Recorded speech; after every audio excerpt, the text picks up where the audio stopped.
And we're live. It says we're live. All right. It's counting up 4 or 5. And it should tell us how many people are in the chat here in a second. Okay. I can't tell. So we've got a bunch of, I can see them right here. I just can't, it doesn't give me the counts. We've got Abnormal the Clown. He must have said something weird because people are saying that that's creepy. Douglas Harlos is here. Rob Wiedemann's here. Huntsman Pixie. Debbie Landis. So we've got some familiar names in the chat there. Cool. And we're just kind of waiting on Robbie to get here. Lenny's Baker says, Conky, he's the moderator. I think Noreen's even watching. Noreen, stomp on the floor a couple times if you're watching.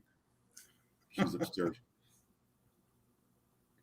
So what's been going on with you, Mr. Kevin Collins? Oh, not a heck of a lot. Like I said, just working a lot and that kind of thing. But yeah, was definitely looking forward to this tonight. Don't really know if we're going to have any particular topics, or we're just going to maybe, see what the audience has to say about some things. As far as that goes. I thought I'd bring a few things. Oh, we got 2 Lees and a Pods here. We've got Second Sense. Rob's here. Cool. Yeah, okay. Showing 91. We need to put up the banner that Rob is going to be late, like you always do for the block. Yeah, I should. Here, let me work on that. I have to edit the. I'll just put Rob. I know it always says Guapo, right? Yeah. There we go. Well, like I said, we're waiting on him. Folks out there in the audience, any bands you want to talk about in particular? Some of you think we should bring up, talk about, that kind of stuff. I know once Rob gets here, there'll be lots of talking. Yeah. Rob's kind of like the life of the party. No, I had a question, and I think the chat might be able to help out. I know 2 Lees in the Pod was in the music business as well, and she may know the answer to this. Some of the things some of these bands sing about is just a mystery to me. There's a song out there that keeps insisting that we let Milo open the door. And I don't know who this Milo guy is and why it's so important that he opens the door, but there you go. I mean, that's that Pete Townsend thing, right? Yeah. There's Robbie. There's the big entrance. What's up? I saw somebody ask me before the Wild Man gets going here. Did I ever work with Al Cooper? I'm vaguely familiar with Al Cooper, but not really. I saw somebody else mention Whitesnake. I could talk about them all day. Since the first singer I saw as a headliner on stage was David Coverdale, but that was actually with Deep Purple, prior to Whitesnake. But so what's happening, my brother? What's happening, brother? How you guys down there? All right. Well, a little chilly for Florida. I think it's 60 something.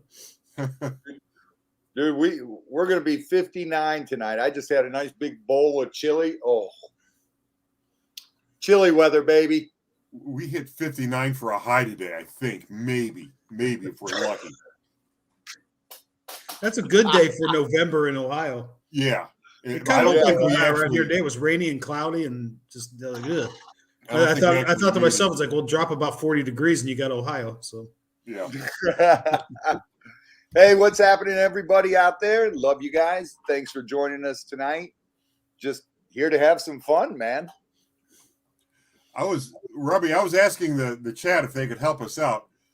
Who is this Milo and why is it so important that he opened the door? Where did Milo come from? Is it a union? Milo have to open the door. Exactly, Conky. But we have to let Milo open the door. Is he the only one with a key? What the hell's going on here? I don't know. I don't know. I think we're going to have to get a hold of Phil Collins for the answer for that. No, I think you have to get a hold of Pete Townsend for the answer for that. Pete Townsend? I don't know why Milo has the only key. Or is it a key? I figured it was a union thing, like union pipe fitters and union. If there's an electrical switch that goes bad, it has to be a union electrician come and, maybe they have a union door opener. There's Storage Legends. He's in the chat with his pineapple. What's up, Pineapple Head? Probably gonna hassle me about the shirts. That's what he's gonna do. I guarantee it. I ready, Q Guapo in the chat. I actually tagged Noreen. There was a shirt the other day with something about Guapo whiskey or something. I said, forward that on. I figured he'd dig that. Yeah, came up on the Facebook. I'm like, oh man. It was like El Guapo whiskey or something. I'm like, oh, that's perfect. So yeah, so we got Milo, and then Steve Miller he had that song about Big Old Jet Had a Light On.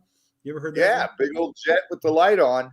Well, you need to see the jets in the sky. I mean, you see them flying around. There's lights. I thought it was Jet. I thought it was some guy. Big Old Jet had a light on. Oh, like at his house or something. Yeah. Well, something like that.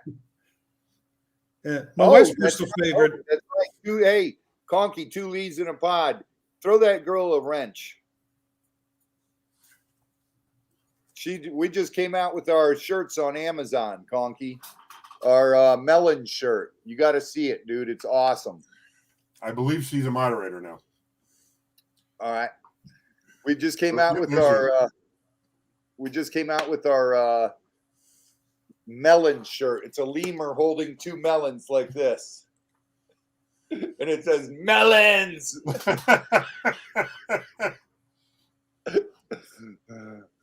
What we were trying to say, I don't know. It sounded good. I don't know. Oh man. So what's happening, guys? I guess Conky had a bad day. Yeah, I don't know. I told each one. I went to the place where I'm keeping I have 2 old. I guess one of them's a classic. I've got one of the. You ever see the movie Lincoln Lawyer? You guys? I have.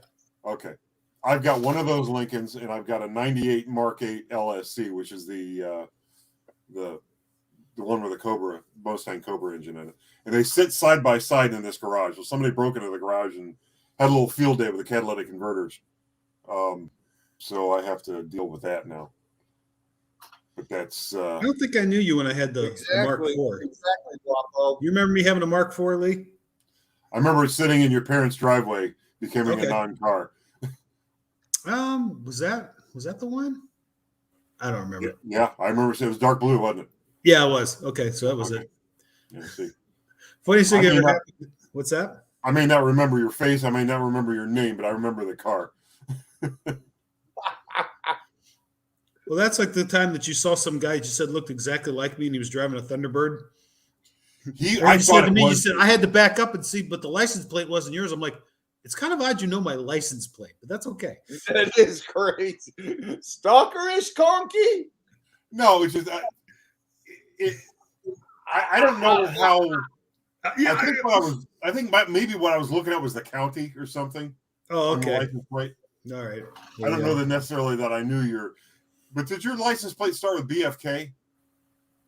Yeah, because we said it was. You know how I remember that? We used to say it was Burger Effing King. Yeah, Burger Effing King. That's it. And then I had one for a while that kind of reminded me of our buddy Dave because it was DVY. So Davey, and then it was 8409. I don't think you want to eat 409. That would be bad. That was my license plate. Davey ate 409. It's like, ugh. Tell the story about when you were in Cleveland with your caddy, with your Coupe de Ville. So I bought this Cadillac off my mother, and it was a 1978 powder blue Coupe de Ville, wire wheels, white leather seats, white vinyl top. Okay. We went up to the Cleveland Agora, which anybody that knows Cleveland, the Cleveland Agora is God. In the nastiest part of Cleveland, 55th and Euclid. And we were coming back from a show, and it was a night where it was cool, but it wasn't cold. So we had the windows down, but we had our leather on, and we're coming back from the show, and it's midnight, 1 o'clock, somewhere in there. And we're going down 55th, trying to get back to the expressway. All of a sudden, a deuce and a quarter pulls up, an Electra 225. This guy pulls up and says, "Hey man, what's happening to Tyrone?" "Hey man, what you doing in Tyrone's car?" I looked at this dude. I said, check the plates, man. Summit County. This guy wheels back, takes a look, and goes, it's cool. It's cool. My friend, who was already pretty white, was a whole lot whiter. And he says, Jesus Christ, I'm so happy you came up with that. It's my car, sorry. They thought you were rolling in for the night. Oh, yeah, they thought yeah, exactly. But yeah, that was pretty good. Funny story, too, about the Lincoln. You know, those things had a bumper on about that wide that was all chrome, right? Mm-hmm.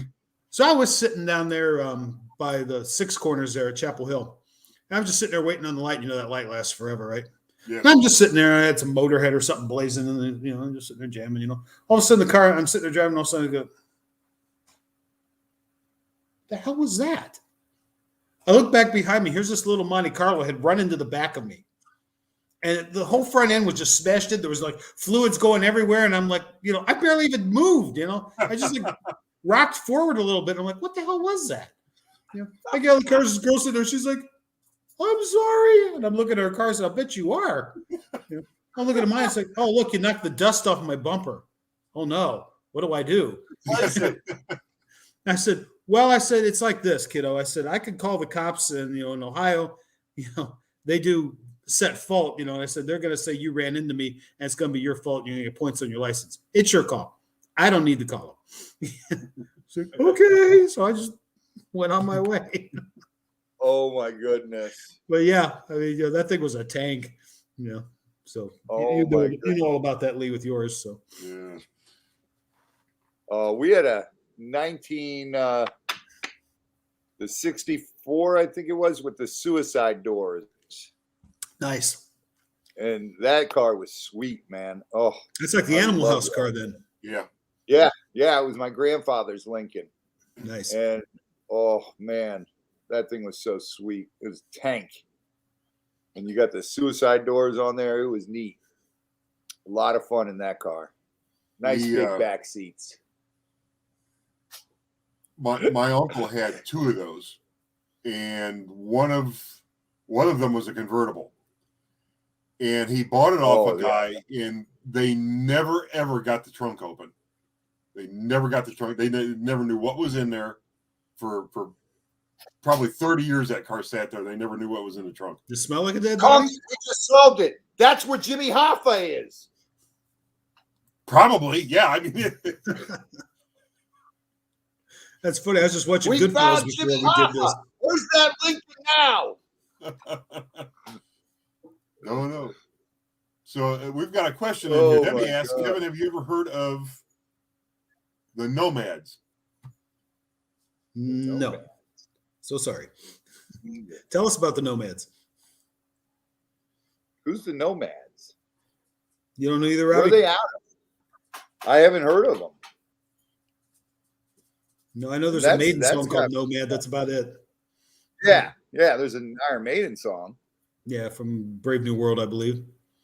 Which came out in 2000. I believe you are correct, sir. As we know, I have my moments with dates. Yes. So it says pre-Blackjack. Okay, that was Michael Bolton's band, and his guitar player was Bruce Kulick. Yes, Nomads. Yes, of course. That Chevy Nomad, right? Well, somebody, Mary did say Chevy Nomad, but I don't know if that's what they were. Okay. She said it was a band. That's a Chevy Nomad. Yeah, that's the Chevy Nomad was basically the 57 Chevy wagon. But it was a beach vehicle. Throw your surfboards on top, and then they made a Woody, I do believe, too. Probably, yeah. Yeah, but Debbie Landon says, nope, not the car. She's probably talking about the band. Oh, okay. I just saw somebody mention Blackjack. I do remember them. She says MBS first rock band. Who's MBS? Let's see if we can guess. MBS. Does she mean Michael Stanley Band? That's MSB. She says Bolton, Michael Bolton. Michael Bolton. Okay. No, I know it was a glam band. Yeah, his first two albums sound more like Bon Jovi. Right. Right. They decided to cash in on the old lady market and make some money. Now here's a question probably for, see if I can find it, for Robbie. Have you talked to CC DeVille lately? Yeah, I talked to him 2 weeks ago. 2 or 3 weeks ago. He's doing awesome. Doing really good.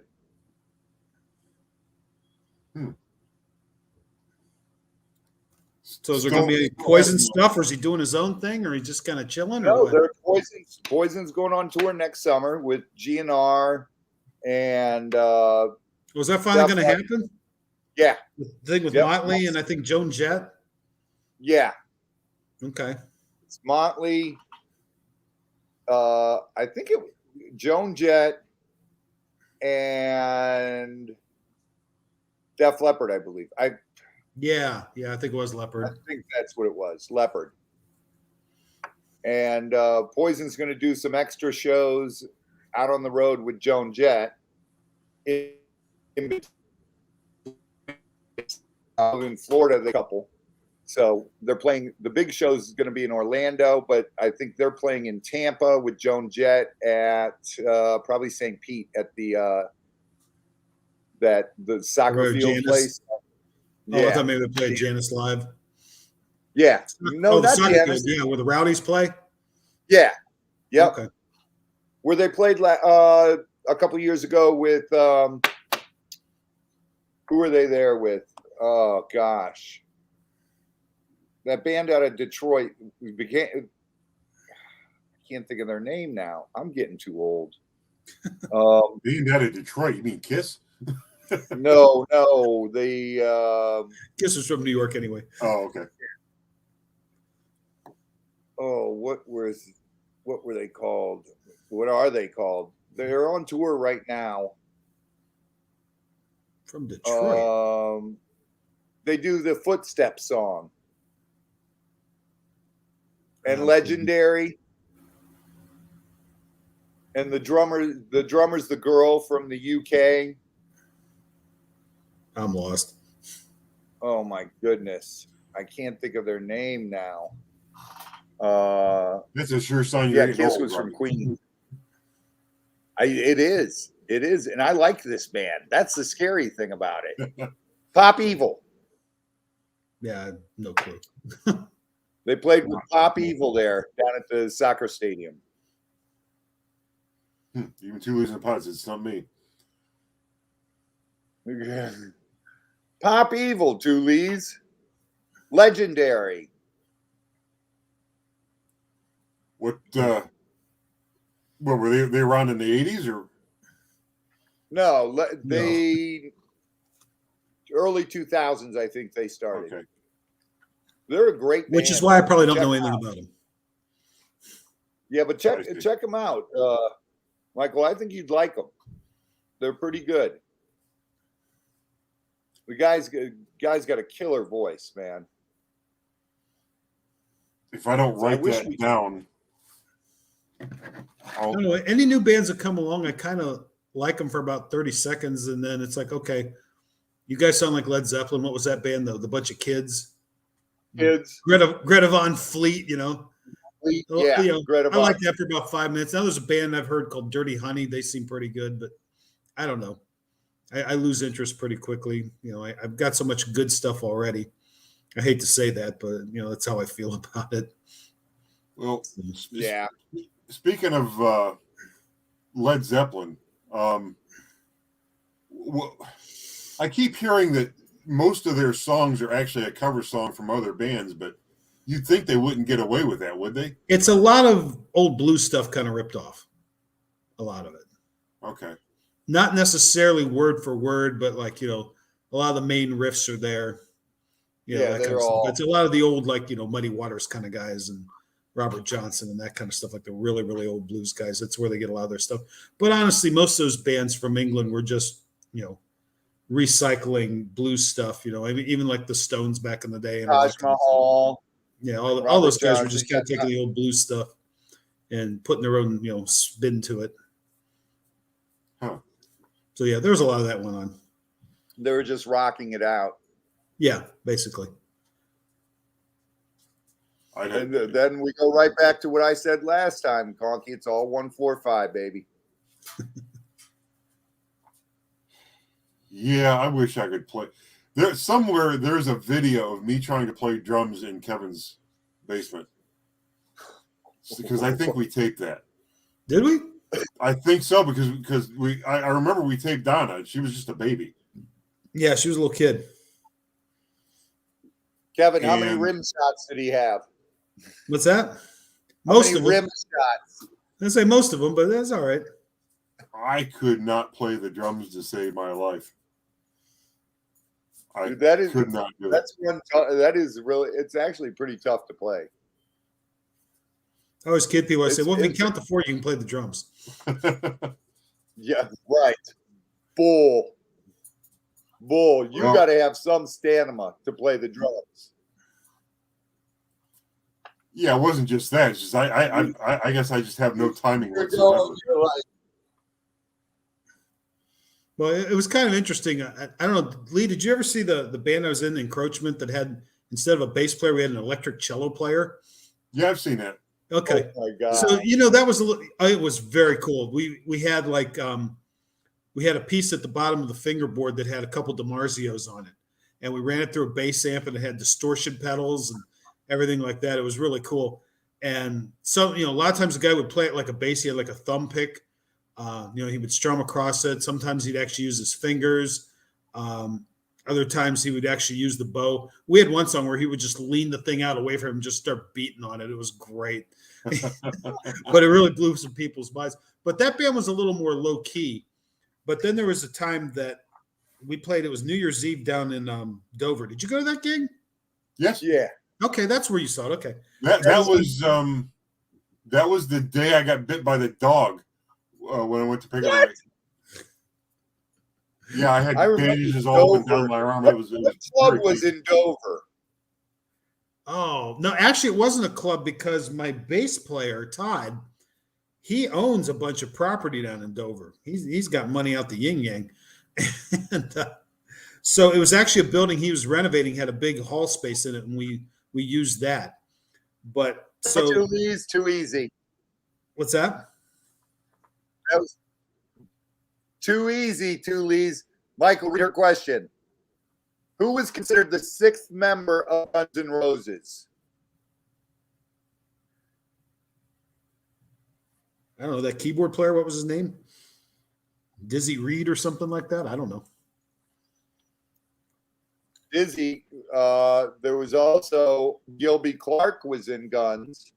Yeah, but Gilby replaced Izzy, right? And Gilby's from Menor, if I remember correctly. Well, Gilby, yes, he was. He was from Mentor. And Gilby was actually with Guns N' Roses was actually Tracy Guns was the original. Yeah. And Tracy left to do LA Guns, and it's Dizzy was the keyboard player too, Lee's. Yeah. And that he was always considered the 6th member of GNR. It was LA Roses was Gilby. Wasn't it LA Tracy Guns and Hollywood Rose? Wasn't that it? It was Hollywood Rose. Hollywood Rose and LA Guns, and then they kind of put them together. Yeah. Yep. That's what, and they were a good band. Well, now she's saying no. Oh yeah. Okay.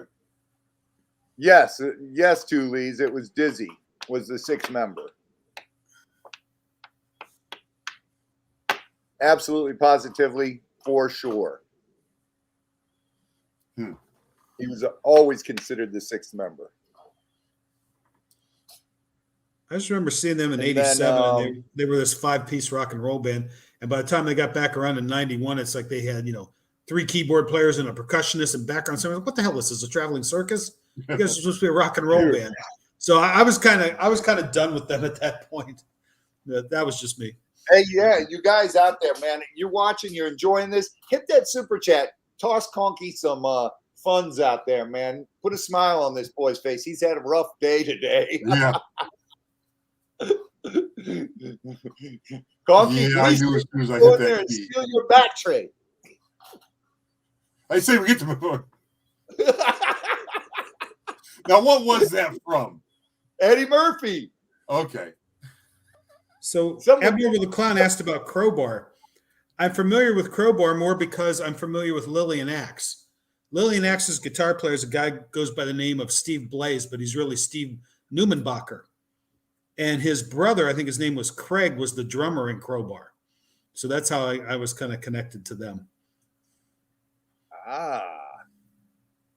Lillian Whatever Axe. happened to Bryan Adams, I don't know. He quit writing songs with Kiss back in the 80s. I know that. Yeah.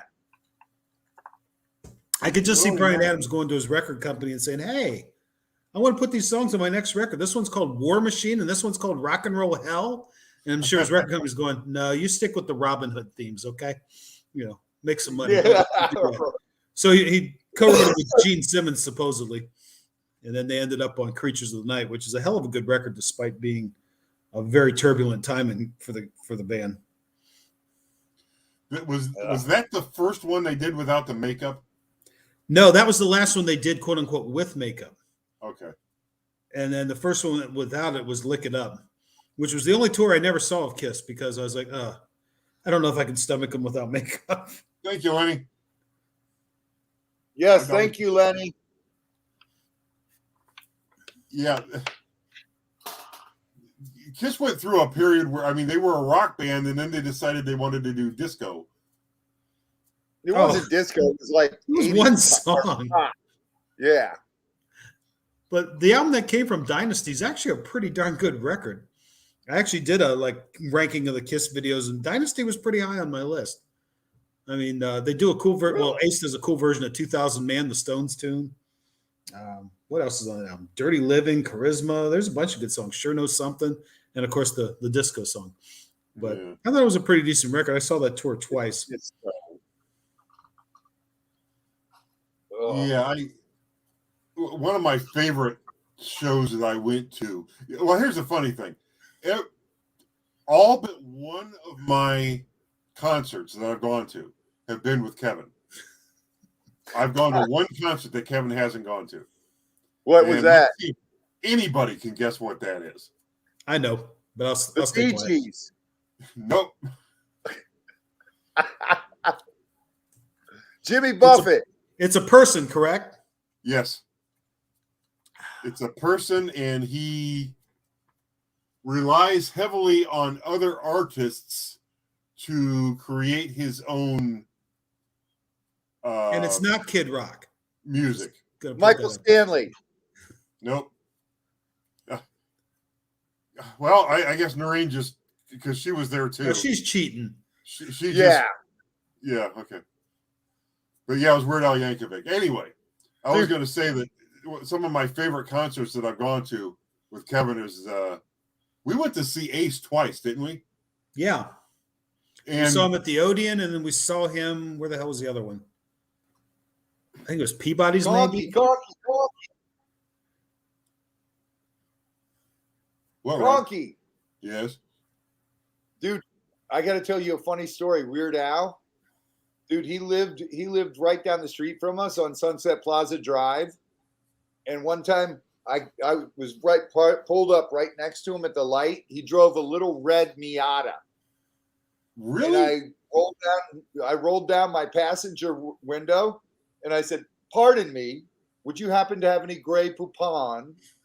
And he just busted out laughing. He goes, "All right, you got me. You got me." It was great. It was so great. This purple-haired fuzzball pulls up. That reminds me. Remember, Conky, when we were at the Quaker Steak and Lube, and Al Bundy was there. Ed O'Neill. That was you and Dave. Well, you weren't there. No, That I was me wasn't and there. Dave. Oh, okay. So anyway, he was like in the next room because there's all this commotion. We're like, what's going on? I'm like, well, Ed O'Neill's here, which he is from Youngstown. And you said you saw him in his Ferrari one day. Yeah, I'll tell that story when you get. Okay. So anyway, I didn't say a word to him, but I went in the room he was in, and he kind of looked my way, and I just walked past him with my hands stuffed in my pants and just kept going. Never said a word to the guy. Before I knew that he lived in Youngstown, I saw somebody that looked a lot like him fly by me on the Kenmore Lake in I think it was a Ferrari, one of those high-end, like Italian sports cars, two-seater. And right behind him was a blonde and a silver BMW, just trying to keep up to them. And they must have been doing 130 miles an hour. Yeah, you could afford the ticket. He went up around the thing and then headed off 224 east towards Youngstown. And I told you about that, and that's when you said, yeah, he lives in Youngstown. I saw him at the Loop that one time. Yeah. But that was after you saw him at the Loop. Yeah, he grew up over there, and he comes back in the holidays and stuff, I think. Yeah. He didn't live there, though, does he? Or I don't think he lives there. I mean, he obviously knows people that do, I'm sure. Yeah. Hey, there you go, Mike. Who do you think the best front man is? The best front man.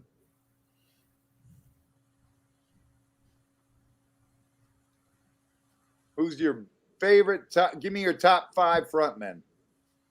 Kevin? Okay. When you're talking front man, that's more of a showman as opposed to necessarily a great singer. Right. One guy was both. That was Freddie Mercury. Let's face it. There was nobody better. Yeah. There was nobody better. I mean, that's a given. Somebody mentioned, Diamond Dave. Yeah, absolutely. Dave was awesome. Honestly, you got one? Diamond Dave, baby. Yeah. I think Diamond Dave has probably influenced more rock vocalists, frontmen, than any other frontman. I think so, on stage presence and being able to hold a crowd, he is probably the best at all around. Now, but he did get a lot of his moves from Black Oak, Arkansas. If you've ever seen the old films of Jim Dandy, oh yeah, Jim Dandy Magrum, check him out. Black Oak, Arkansas from the 70s. I got to check that out. Matter of fact, somebody mentioned Whitesnake before. Tommy Aldridge, who played drums for Whitesnake for years and years and years, but he's been in all kind of bands, was actually in Black Oak, Arkansas back in the 70s. I have no freaking idea how old that guy is, but he's still going. But yeah, he got a lot of his stuff from Jim Dandy. And just like I think Bon Scott got a lot of his stuff from Alex Harvey, but that's okay. That's another story. Yeah. Bon Scott was kind of a cool front man. I don't know if he was the greatest, but I mean, he was just cool. There's something cool about Bon. Steven Tyler, I think, is another one. Cool. It was just more of a presence, Same with Halford. Halford's like a presence. Yeah. He comes out and you just Halford is. Oh, it's Halford. Yeah. But who else? Definitely. But honestly, Ozzy Osbourne's a great frontman as far as running a crowd, as long as he's not throwing water on you, right? Dude, I don't know how that man does it. He walks like this, and then you get him on stage, and he's like, pew, pew, pew, running everywhere. Well, I mean, we used to blame it on the drugs. I don't know what we blame it on now, since he supposedly isn't. Just adrenaline, I suppose. Oh yeah, I remember that show, The Osbournes, and you're right. He'd walk like he was a great grandfather. You'd see him. Dude, he doesn't even pick up his feet. He shuffles his feet, and you see him on stage. He's running around. Yeah. Well, there went all his energy. Yeah. That guy's not doing any blow. No yayo there. So Noreen says Gene Simmons got his name from Jumping Gene Simmons. I thought he got it from, there was an actress named Gene Simmons, but it was Jean Simmons. I thought that's where he got it from. That's what I heard. I don't know who Jumping Gene Simmons is, but that's interesting. Jennifer asked, do you remember the British band Uriah Heep? I saw Uriah Heep at, it was right before I left town up there. So probably the beginning of 2015, they played at Tangiers. And they were phenomenal. I mean, all that's left is Mick Box. But you have to understand, it's been pretty much the same guys in that band now for 30 years. It's not like the quote-unquote classic Uriah Heep.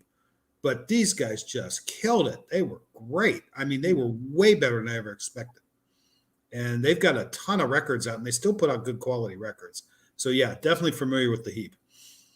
And I admit that when I was younger, I used to think of Uriah Heep was kind of the poor man's Deep Purple. That was just my opinion back then. I've gained a lot more respect for him through the years. Also, I guess Tangiers is no more. No, I think LeBron James bought it. Yeah, LeBron bought it. Huh. That's what I heard. What's he going to do with it? LeBron We used to play at bought Tangiers it quite a bit, too. Yeah. I remember And he's when I turning was it in. back into a restaurant. Actually, he's turning it back into a restaurant and putting a basketball court up on the roof. Really? Okay. There was talk about turning it into a school, and then I guess he's going to keep it a restaurant now. Okay. He's already got schools. But I don't know. Yeah, he bought all that property over by Akron Zoo, and he's building housing for low-income housing over there for the kids to go to those schools. But mark my words, in 5 years, he'll turn that into high class apartments. You watch. Well, he'll find out that he's making more money with better, higher end apartments. But, yeah. So Marcy mentioned Cheap Trick. I've probably seen Cheap Trick more than any other band in existence, just because they toured so much. You know, I know I've seen them in excess of 30 times. They're just a fun band to go see. Band. Did I see those guys with you up on Main Street and Cuyahoga Falls Avenue? Yeah. Okay, that's what I thought I did. Yeah. They play any place. We saw them one time up in Cleveland. They were playing out in this patio area, and there was a freaking pool there. People were falling into the pool and stuff. I've seen them at all kinds of weird places. But, yeah. Yeah, it's pretty much any place that they could set up. Dude, I've seen them play at parties in L.A. I've seen them at rib cook-offs and, like I say, just weird little bars. It's just wherever. It's like, oh, Cheap Trick's coming. Back when they had that resurgence, when the Flame was popular and all that, was about 89. We saw them like 5 times in 14 months. Every time you turned around, they were in town. I was like, oh, okay, let's go. You know, shows were a lot cheaper back then. Let's see. Oh, man. Yeah. They're a fun band, too, though. They're a great band. Jennifer B., I love Mott the Hoople. Absolutely love them. I mean, they were definitely one of my favorites when I was a really young kid. I haven't heard that name in years. Oh, love those guys. Always did. You know, I was so bummed out when like Ralph's left to start. I've not heard that name in years. Oh, man. So the keyboard player was Vernon Allen. Is that who we're talking about? Yeah, they were getting ready to break up, and then Bowie was a fan, and he said, hey, if I write you guys a hit song, will you stay together? And originally he offered him Suffragette City, and they didn't want it. And then they ended up doing All the Young Dudes. Oh, man, I love to see Mott the Hoople with Queen. I did see Queen with Thin Lizzy, though. That was pretty badass. That would have been great.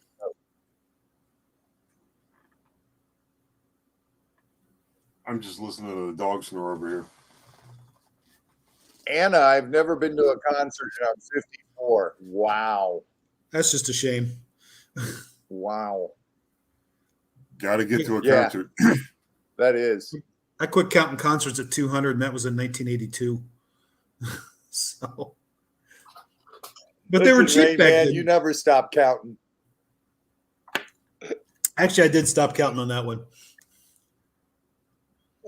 I mean, that was back. I mean, you remember how it was, Rob. That was back like the late 70s, early 80s. Concerts were like $7-8, and they were big shows. I mean, in 1 month we'd go see Van Halen and Rush and Judas Priest and Ozzy, all in the same month. Yeah, what would that cost every week. You'd have a major act every weekend. Pretty much, pretty much anytime, yeah. It was insane. Every weekend somebody would be playing. And you could go between the Akron Agora, between the Cleveland Agora, between the Coliseum, before the Coliseum, they were at a lot of places you could go see them. And then when the Coliseum first started. Yeah, Public Hall and Music Hall up in Cleveland were the places you could go. Yeah. Public Hall was a little bigger. I actually saw AC/DC there on the Back in Black tour at Public Hall. And the cool part was for there. What's that? So I saw Alice Cooper there as well. But the cool part was the AC/DC show was the opening band was Gamma, Ronnie Montrose's band. That was pretty sweet. Yep. Yeah. Big fan of Montrose, definitely. Marcy Collins, her first concert was Woodstock. Wow. All hail. As a kid.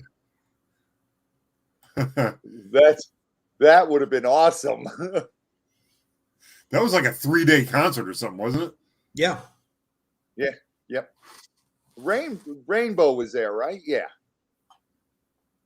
Rainbow was at Woodstock? No, not. Who was Jimmy Bain played in a band at Woodstock? Well, it wasn't Rainbow. Rainbow didn't start till 75. And Jimmy didn't join until 76.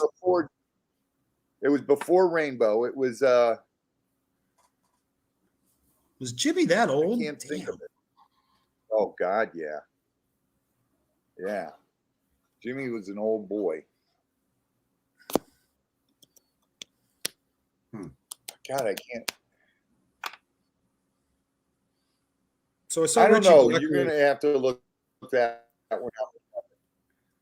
So I saw Richie Blackmore was mentioned there. I was going to do this for my own video, and I still might, but I can tell the story now. So in 1982, Rainbow came to town. And the opening bands, this was bizarre. The opening bands was 38 Special and Iron Maiden. Iron Maiden was on the Number of the Beast tour. The Beast record had just come out like the week before. Nobody knew who the hell they were, except for the four maniacs standing on the chairs in the 7th row with their Killers t-shirts on, screaming their asses off. Me and my 3 friends. So anyway. So I was going to say, who was with you, Kevin? What's that? What was I was going to say, you said the guys with the Killer shirts. I was like going to say, who's with you, Kevin? So Maiden got done, and we're just like, oh, that was great. 38 Special comes out, and nobody cared. We're just like, why are you guys here? And I don't dislike 38 Special, but I mean, sticking them between Rainbow and Maiden, it was kind of like, what the hell are you guys doing here? Interestingly enough, a buddy of mine that lived in Cincinnati said that 38 Special was the headliner down there. I guess they were far enough south. I don't know. I said, well, that's cool. You could have left. Yeah, right. But I mean, they weren't bad, like I said. But then Rainbow comes out. Richie was in a mood, as he often is. And at the end of the night, he just kind of decided, well, okay, let me just take off my white custom Stratocaster and throw it into the audience. Mine. No, you didn't. I got it. So, I mean, I'm in there. I'm just like, it landed like 2 rows in front of me and 1 seat over. I'm like, whoop, I'm in. So I fought everybody else up. I'm pretty sure I broke one poor kid's fingers because he had a hold of the neck, and I just went, bam, like, I'm like, oh, man. I finally got the thing. That's when Richie decided he wanted his guitar back. So 6 security guards came in and kicked my ass, took it from me. Here was my mistake. I got the guitar. I had it. And I'm holding it like this, right? I got it all cradled up like, oh, my God, right? Because Richie's my favorite guitar player. I'll go on record on that one right now. Anyway, so I had this guitar. And I'm like, I got to get the fuck out of here, right? And then these guys come over. They start whomping on me. And I'm like, oh, man. In hindsight, if I'd have taken it and started wielding it like an axe, I probably could have got out. But I didn't think of that at the time. So fast forward to like the next year. and I'm in college, and I met this guy from Girard out by Youngstown. And we found out we both like metal, so we started hanging out. You know how that is, man. You find somebody that's into metal, and you're instantly your friend, and you can sit and talk to them for 2 hours, right? So we started hanging out, So he said, "Well, let's go see Twisted Sister," and this was before Sister was popular. This was '83, so they were touring for Can't Stop Rock and Roll, and they were playing like small halls. And I'm like, I don't know, they're kind of silly. Said, no, they're pretty cool, man. We should go. I said, okay, I'll go. And then we found out that the opening band, we didn't know who they were at the time, but I heard like 10 seconds of the opening band song on the radio ad. I'm like, I'll go. The opening band was Queensryche on their very first tour. They didn't have the warning out, just the EP. So that was the opener. Okay. So anyway, we're getting ready to go to this show. We're hanging out over at his dorm room. He says, my buddy Lou's coming up from Akron. He's going to go to the show with us. I'm like, cool. All right. So this guy walks in, this little short guy. He comes in. He takes one look at me. He goes, you're the guy. You're the fucking guy. I'm like, what the hell is this guy talking about, right? And he looks at his buddy. My fingers. No. It wasn't that. That's funny. That would have been good. And I know Conky's got a story about burning me on that one too, but we'll get to that here in a couple of minutes. Anyway, he's like, this is the guy. He's saying to us, but Doug, this is the guy. He goes, what guy? He goes, the Metalist. He goes, you're the Metalist? And I'm looking at him like, what the hell are you two talking about? Right? He goes, did you get Richie Blackmore's guitar and then get your ass kicked by 6 security guards? I'm like, yeah. They're like, they're like high-fiving and going nuts. I'm like, so that makes me the Metalist? That was our nickname for you, the Metalist. So here it is. And since the Metalist was taken, I'm the Metalist. Okay. Oh boy. But that's where that came from. All right. Now you want to hear the story, God, the ultimate me getting Kevin. The he loves this story. Joke. Are you ready for this? I'm ready. I've heard it a million times. Go. All right. Back when I first met Kevin, cast your mind back almost 30 years. Okay. We used to go on Friday nights and have dinner at the Pizza Hut up on Talmadge Avenue. And at the time, Pizza Hut was pretty hopping, and they would pack us in there pretty good. And a lot of times it was me, Noreen, my buddy Dave, and he might have brought somebody, Kevin, and Kevin might have brought somebody, and then those people brought friends. So it could be anywhere from like the 4 of us to, 10 people. Yeah. So we're sitting there having dinner, and we're all packed in like sardines. Nobody can get up. Okay. Now, rewind about a week. My buddy Dave, who was living with Kevin at the time, roommates, tells me that Kevin tells him a story of when they were little. Now, we all grew up in Talmadge. Of when they were little, they used to just pick up the phone at 3 o'clock in the morning or 1 o'clock in the morning because their voices were changing and they had the high-pitched voice. And they would dial 633, which was the Talmadge Exchange, and then 4 random numbers. How stupid was that, by the way? And this is before caller ID and all that. Yeah, okay? Way before that. Yeah. So, I mean, this is the 70s. So whoever would pick up the phone would say hello, and Kevin would say, guess who this is? Aunt Martha? Right. So what Kevin would do to these poor people on the phone at 1 o'clock in the morning, he'd say, yeah, I'm at the airport. Come pick me up. And then the people who answer the phone say, hey, little Billy's here. Do you want to talk to little Billy? Yeah, I want to talk to little Billy. So they put their kid on, and Kevin goes, hey, you little shit, your parents are going to come pick me up when I get there. Oh, yeah, we just say hellacious things to these kids. It's like, oh, man. So I told Dave, I said, don't tell him you told me that. Don't say a word. So we're all packed in like sardines at the Pizza Hut. Kevin's sitting directly across from me.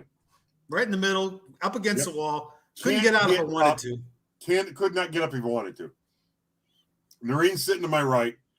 Dave's sitting to my left and across from me next to Kevin.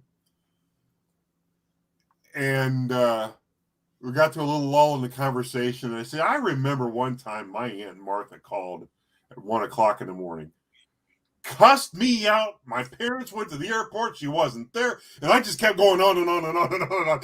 Kevin's exact words were, "Oh God, I'm dead." And he tried to get up and he couldn't get up. He's like, "Oh God, I'm dead." And then he just put his head. Because Conky is younger than me, so I thought, well, he could have been a little kid at the time. I just kept going on and on and on and on and on. And he's just sitting there going like this. And Dave's cueing you about things to say. I remember that. Yeah, because he started asking questions like, "What year would Dad have been?" And Dave's over there going like this. And I know 74. You know. So we kept that was probably a pretty good guess, actually. Oh my God, that's got me good on that one. I will never ever get somebody as good as I did you that one time. There's no way to top that. All right, so I saw that somebody had mentioned Cozy Powell. They wouldn't know what band Cozy Powell for, but what band didn't Cozy Powell play for? Geez, he played with the Jeff Beck group. He had his own band called Cozy Powell's Hammer. He played with Michael Schenker. He played with Rainbow. He played with Black Sabbath. He played with Brian May. That's just the ones I can think of off the top of my head. Emerson, Lake, and Powell, they did one record together in '86. I actually had front row seats for that. Got to see Cozy, which was very cool. So, yeah, he was just a band whore, shall we say? Yeah, he was something else. So he was great. Yeah, talk about going out like a rock star. He was on the Autobahn talking on his cell phone with his girlfriend, legally drunk, pops a tire doing 110. That was it. That's what happened? Yep, that's going out like a rock star. I landed like a rock star. You went out like a rock star, too. Robbie, you would have landed like a rock star, too, except for you were stuck in lemur butt traffic. Stuck in lemur traffic. I'm telling you. I was like, Sean asked me, why didn't you come? Why didn't you come? I'm like, dude, I'm not jumping out of an airplane. I tried telling Jeremy that in the beginning. I'm not doing it. There's no reason to. It would be boring. I'd jump out and then I'd pass out till I landed. Two Leaves in Pot has a question. Well, who's the craziest musician you've ever met? Oh my goodness. Probably CeCe DeVille. Yeah, for you anyway. Just because I was around him constantly, so I saw him do crazier things than any other musician I've ever met. I think the only musician I've ever actually met, you know, you guys are both musicians, but the only musician I've ever met that was in a like a well-known band was that dude from that we met up there at the Loop. Kevin, the guy from Jeff Young, yeah, from Megadeth, yeah. And I'm talking about like sitting and talking and having a conversation with and all that. Right. I've been sprayed down with a water hose by Ozzy Osbourne. You know, I told that story last time, but with the 5-gallon buckets of water on the coldest night of the year. But what is Jakey Lee doing nowadays? He put out something a few years back. What was something Red Dragon Cartel or something like that? I didn't actually hear it. I heard good things about it, but yeah, I mean, he hasn't done a heck of a lot.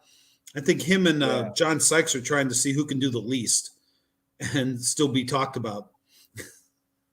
Dude, he used to be probably one of my favorite guitar players way back. Honestly, I mean, and people go nuts when I say this. I mean, I think he was better with Ozzy than Randy, because Randy, while he was a phenomenal guitar player, was not a great stage performer.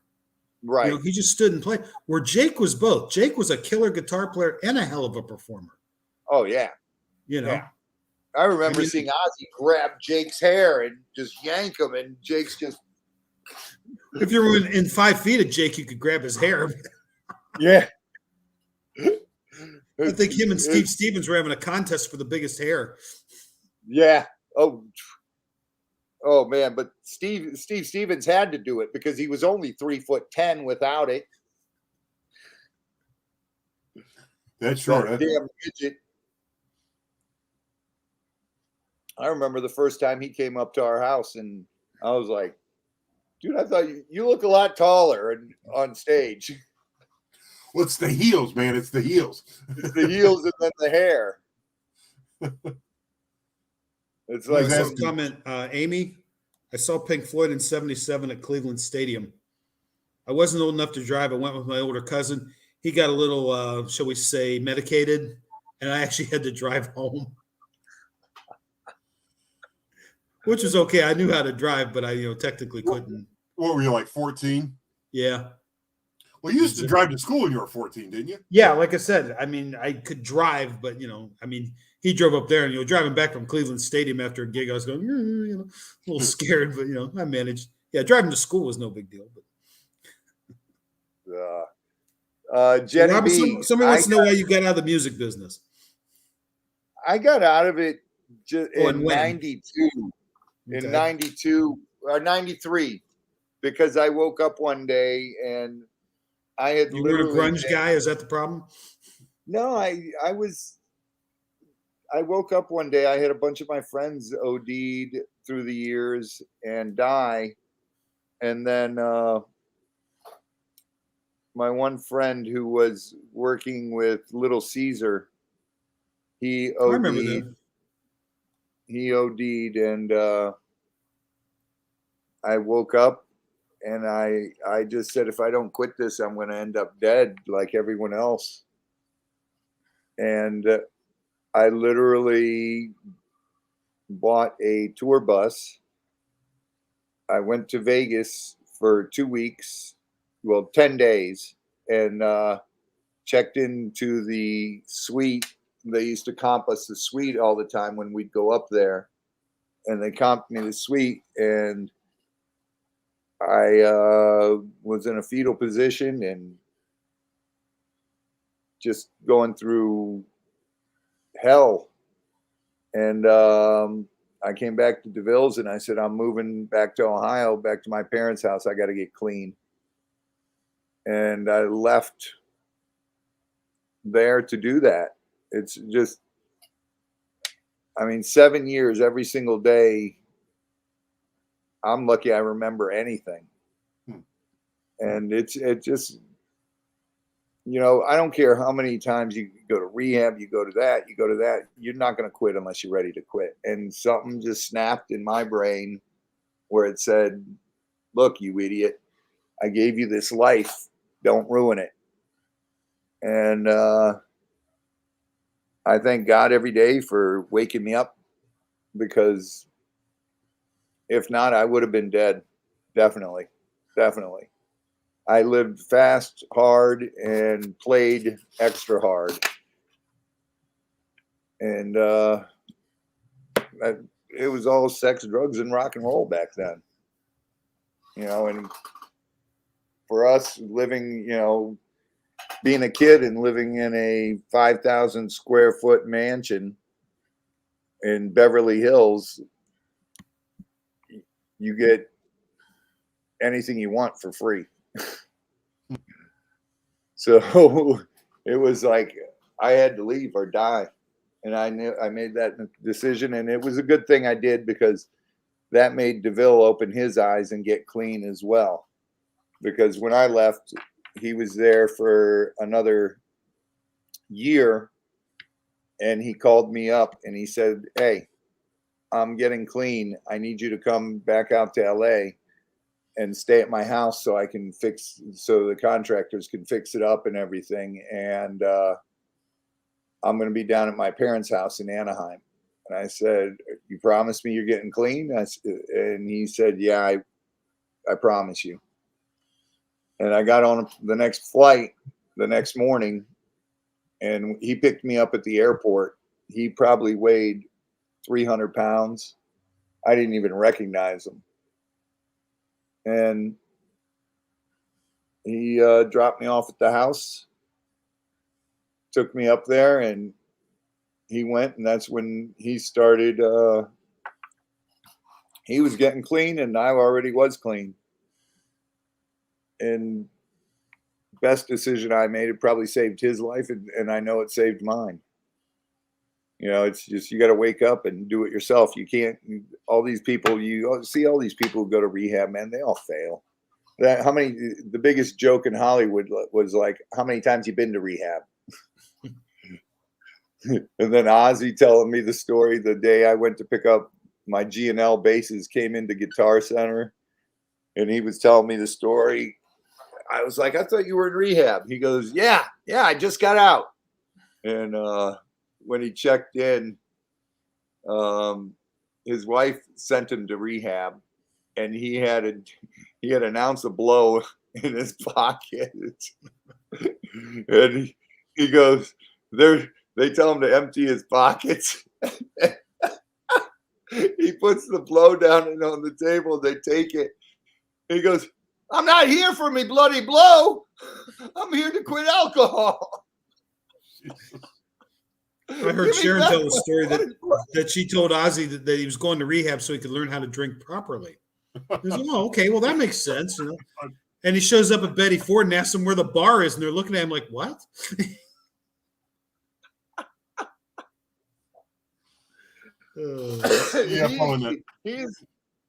He's a serious trip, dude. He really is. Well, when Motley Crue thinks you're nuts, you got a problem. Oh, yeah. I heard Steven Tyler say one time, he says, I knew we were in trouble when the guys in the Grateful Dead were concerned for our well-being. I knew me and DeVille were in trouble when Steven Tyler and Joe Perry showed up at the house and told us we were out of control. Yeah, that's pretty bad if the Toxic Twins are telling you you're out of control. Toxic Twins are telling us that we're out of control. It was like, oh boy. DeVille, both and I were sitting there at the kitchen table. It was center island, 12 feet long, a triangle. And we're sitting there talking to them, and they go, listen, we got to talk to you guys. You guys are out of control, man. You guys are going to end this quick. And we looked at each other and we were like, the Toxic Twins telling us. And it was literally a big, just, you didn't think of, you know, what could happen. You didn't think of consequences. And it's weird. It's, you know, you didn't think of the fact that we're out driving, we're drunk, we're high as a kite. We could have gotten in an accident and killed someone and ruined someone else's life, you know? And it just, you shake your head and you're like, man, God, was I stupid? But we're only human, dude. You know, we're born with this brain that you wish you could do everything everyone's taught you and listen to everything everyone said, but you don't. You're too stupid to figure it out that I'm destroying myself. Or, you know, you don't think of consequences, and it always amazed me. You know, God gave us this brain, and it's so powerful, and so you can do so much with it, but you make so many poor decisions in life. And that's why I was just talking about that. Was it that on AA, Conky? We were talking about the guy from the Raiders. He just killed that. Oh yeah. That was going like 110 miles an hour and hit a woman, and her and her dog died in the accident. Yeah. Well, you know, I don't know how many times he's going to have to take responsibility for that. Yeah, he is. Absolutely. And I'll bet you he's, you know,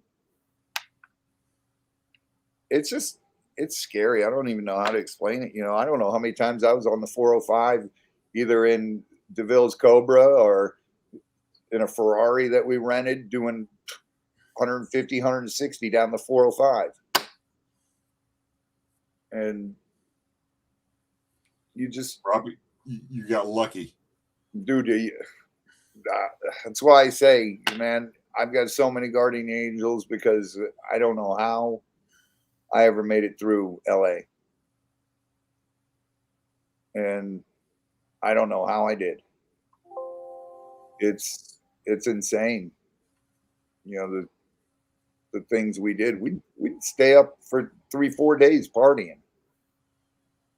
And you got everybody coming to the house. You got Charlie Sheen hanging out there. You got Sam Kinison over there every night. You got, you know, it's David Lee Roth. I remember sitting at the damn island with who was Jimmy DeAnda and David Lee Roth and I, and we're sitting there doing rails 6-7 feet long and talking about David getting dropped off in the Amazon and disappearing for 2 weeks in the middle of the Amazon with just his bodyguard, you know, and just talking stories like that. And God, I remember it during the riots.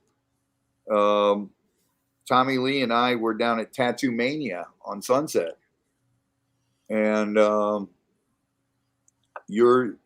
friend of mine comes in the tattoo shop, and he's got 3 big boxes. He's walking in carrying them like this, and he goes, bro, check this out.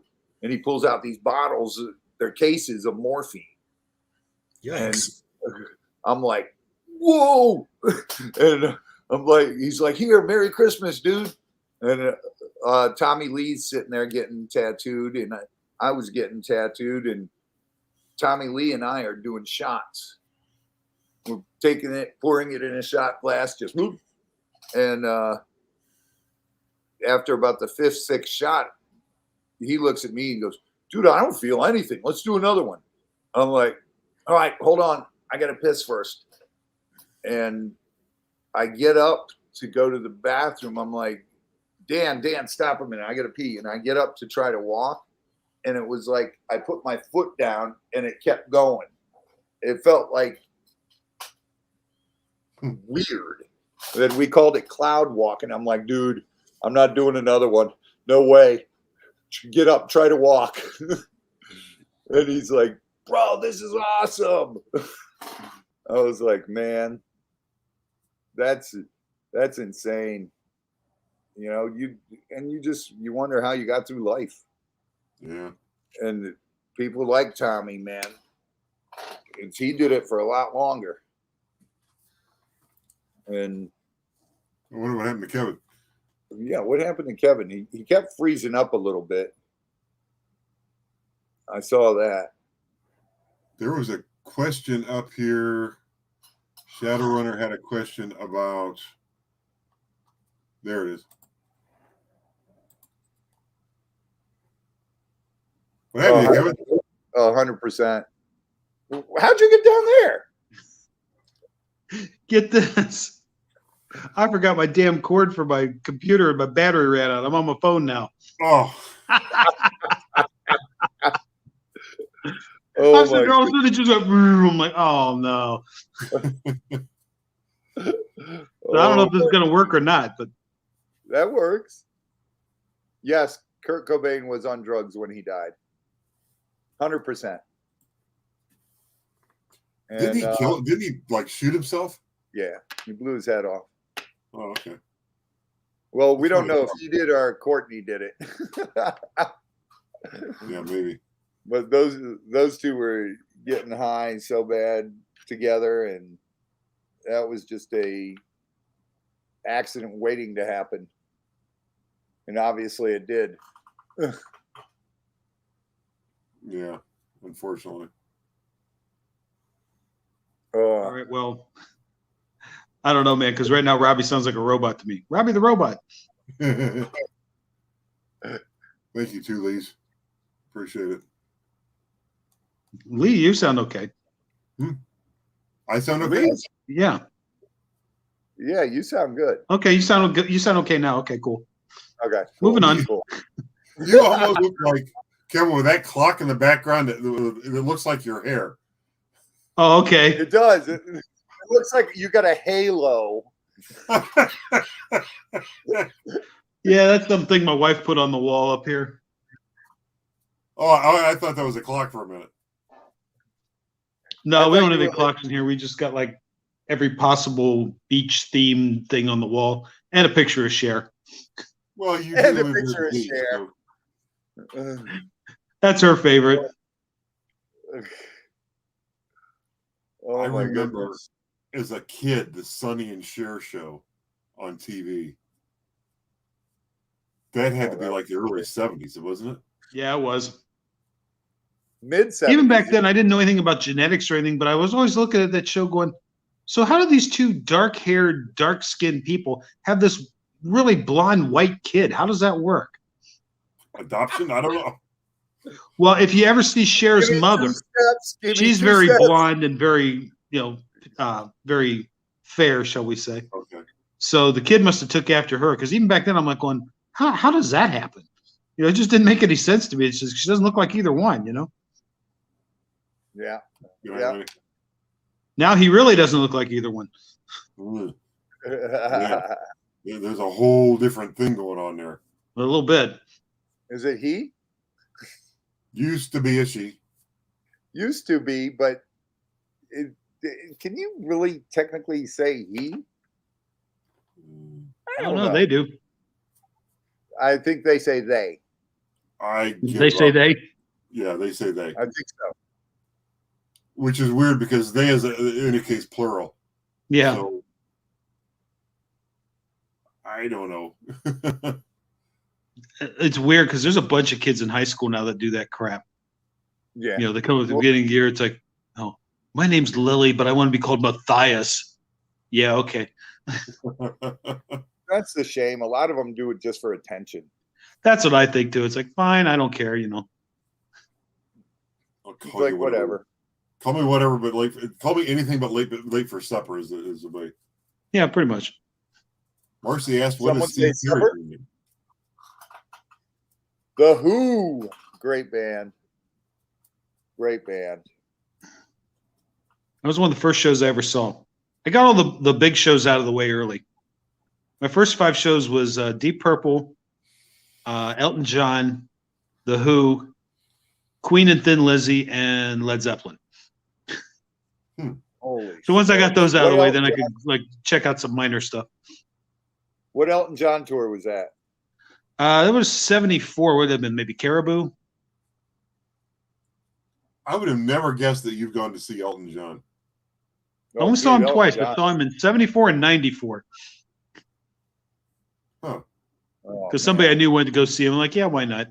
But, it's funny what you said about the concerts because soon after we got married, there was a class reunion that, we went to and everybody's coming up and they're talking to Christina. They're like, I went to my first concert with this guy. She says, you're about the 10th person to tell me that. What year was Elton John and Brownstone Cowboy? That was 75. That's when I saw him at the Coliseum. Yeah, right? Captain Fantastic, yeah. Yep. Mhm. Yep, that's it. Who did Yeah, we pretty go sure see? 75, maybe 76, but I'm thinking 75.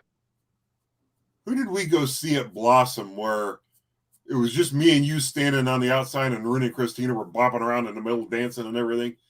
That Tom was Jones. Yeah, okay.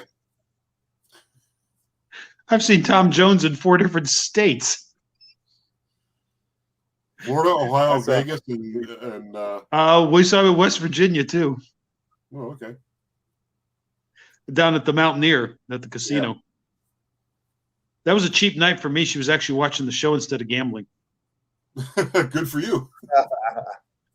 There was one time we came down here. We were in the Tampa area, but there was a show over in Orlando, and it was Heaven and Hell, which was basically Dio, Black Sabbath. It was Heaven and Hell, Alice Cooper, and Queensryche. I'm like, I'm not missing that, But the wife didn't want to go, so I set her up, and I got her a room at the Hard Rock over in Tampa, and left her $500 and went to the show. So it was an expensive evening for me, but I enjoyed the show. Because there was no $500 left. No. Anytime I give her money, I always say it would be nice to see change. Yeah, It'd be nice if more change. You send your little what do you call it, your soldiers, your little dollars out. Come back with friends. You know what I mean? Even when they come back with friends, she always puts it all back. Yeah. You know, That's a shame. it's like she has some money. I'll try to drag her out of the casino, and she'll lose $200 walking out the door. You know. Huh. That's where you wish they didn't put the slot machines by the door. Or when you're in Vegas in the airport. I did play a little bit when I was flying back from. I flew to Fresno a few years ago, and I had to fly through Vegas, and I spent a few minutes at the airport casino. But you know me, when I gamble, $20 is a lot for me to gamble. You know. Oh my goodness! Dave wants to know: has the Metalist ever had a chocolate-covered corn dog rolled in bacon bits? No. We have. Despite the fact I might look like I eat that for daily substance, but no. That was Danny Jones, wasn't it? Yeah. I love Danny. Bacon, chocolate covered everything. Oh man. No, we used to do Kevin and I used to do what we call the grill dance. And that was a round Weber grill with a removable top. It's important that the top is removable because he was a flip master and I was the brush master. And he would flip, I would brush. He would flip, I would brush. He would flip, I would brush. And we just danced. We just circled around this grill, flipping and brushing this chicken. And when it was perfect, we pulled it off and just. It was perfect. Oh, yeah, always. Oh my goodness, we haven't done a grill dance in a long time. Yeah, I'm thinking this summer we're going to get a grill dance in. I imagine we'll be back up there at some point. I think there's a little more to this story than we're hearing. Do you know? The grill like dance. A bottle? No, it was just a bottle of barbecue sauce. Yeah. That said Jack Daniels on it. No, actually, what's funny is Kevin and neither one of us actually drink. I can't stand the taste of alcohol. Really? I would rather drink. I know Kevin never got into it because he was even when we were Michael used to say he doesn't drink, dude. I just thought it was better for the planet if I didn't. Kevin, the tree hugger. Oh, and Michael didn't drink unless someone was buying him a drink. Yeah, you got that right. He was a bit of a frugal dude for sure. Oh yeah, oh yeah. Trust me, I know there was nights where we were like, "All right, it's your turn to buy." I don't have money, dude. All right, come on. Let's go. I'll buy. Yeah, when he lived there at that house, I used to work right up the street in Cuyahoga Falls. It turns into State Road. And I worked on State Road, and I'd tell Mike, I said, "Yeah, come on up, man. We'll go to lunch." I'd buy him lunch, so he'd show up. Yeah. Yeah. Now he's loaded. That's amazing. But could possibly still not be buying people lunch. You don't know. Well, I know he was doing like the lighting for videos and stuff. I don't know what he does nowadays, but I imagine he's still doing pretty good. Because I haven't talked to him in a long time. I don't know if you have. I haven't talked to him in forever. Yeah, me neither. I haven't talked to him in forever. Shoot, his kids are probably grown now. Yeah. That's what happens when you have kids. They grow up. Well, mine are growing too fast. Same here. Mine's almost 30. My youngest is a dang senior this year. It's like, where the heck did that time go? I don't know. It seems like just a couple days ago, she was stealing my hat, and my shades, and my mini-me. And getting into everything. Anywhere I went, Piper would be at the door going, "Dad, I'm coming with you." And now, nope. Nope. She's more the doesn't want to do anything and just does her school stuff. Well, that's the phase that she's going through now. You won't be cool again until she's like late 20s, and then you'll be right. all right. Right, right.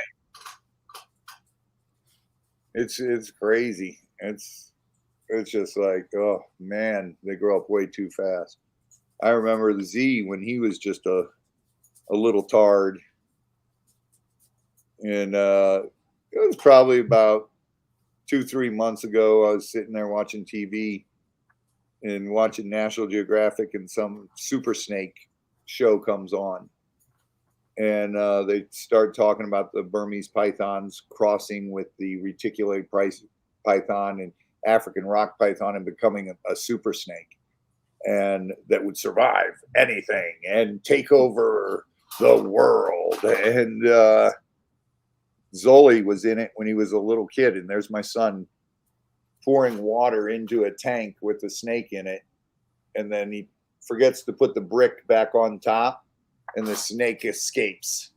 Huh. So, I was like, that's Zoli. And he was probably 9-10 years old when he did that. And they just regurgitate the footage and use it in a new show. Huh. And now he's 20. And it's like, man, it's hard to believe they grow up so fast, dude. Yeah. In my mind. It just makes us old. Oh, you ain't kidding. I feel that. Trust me, the last 5 days chasing this gator, I feel it. People were asking in the chat if you caught the gator. They'll just have to wait and find out now, won't they? Gotta watch the videos. Gotta watch the videos. Videos will be out Monday and Tuesday. Yep. It's a doozy. Let's just say my hands are awfully sore. And man, today we couldn't do anything, Conky. It rained all day here. Did it rain down there, Kevin? Did you guys get rain all day? Yeah, that's what I said. That's unusual, but yeah, we did. Normally it rains for 20 minutes, and then half an hour later, you never know what happened. Yeah, yep. Today it was just overcast and chilly. Looked like Ohio. Yeah. That's what I said earlier. It reminded me of a fall day in Ohio. And well, it was actually nice and sunny here, but quite chilly. And I was on my big lawnmower today, and that thing will go so fast it'll blow your hair back. But I wasn't, I didn't want to freeze my lips off, so I was just going real slow with it. But oh man, I couldn't stand those days in Ohio. It just made you want to. No wonder the suicide rate's so high in Ohio. You guys have no sun half the year. Well, you gotta make your own sun, I guess. You gotta. Conky, I want you to go tomorrow. Go to GNC and buy plenty of vitamin D. Is that what I'm going to need? Vitamin D? Plenty. That what replaces the sun? Yep. Yeah. Liz, we always do. It does get a little depressing when you've gone. It does. And, I mean, just today, it sent me in a whirlwind. But I was like, we'll go weeks without actually seeing the sunshine through the overcast here in certain times of the year. Yeah, you definitely get used to that not happening. Yeah. Like Rob said, today I was like, it was just nasty. And we're like, ugh, And like you said, that would happen in Ohio for weeks and we wouldn't even blink. Now it's like, oh my God, can't take it. Well, I definitely need to be a snowbird. Don Barker wants to know what type of music we listen to, gentlemen. Today, I listen to everything from Liszt, Chopin to Queensryche to all the old stuff. If you look at my Sirius radio in the car, I've got everything on my playlist there. From Hair Nation to Ozzy's Boneyard to punk to classical. Yeah, I'm not so widespread.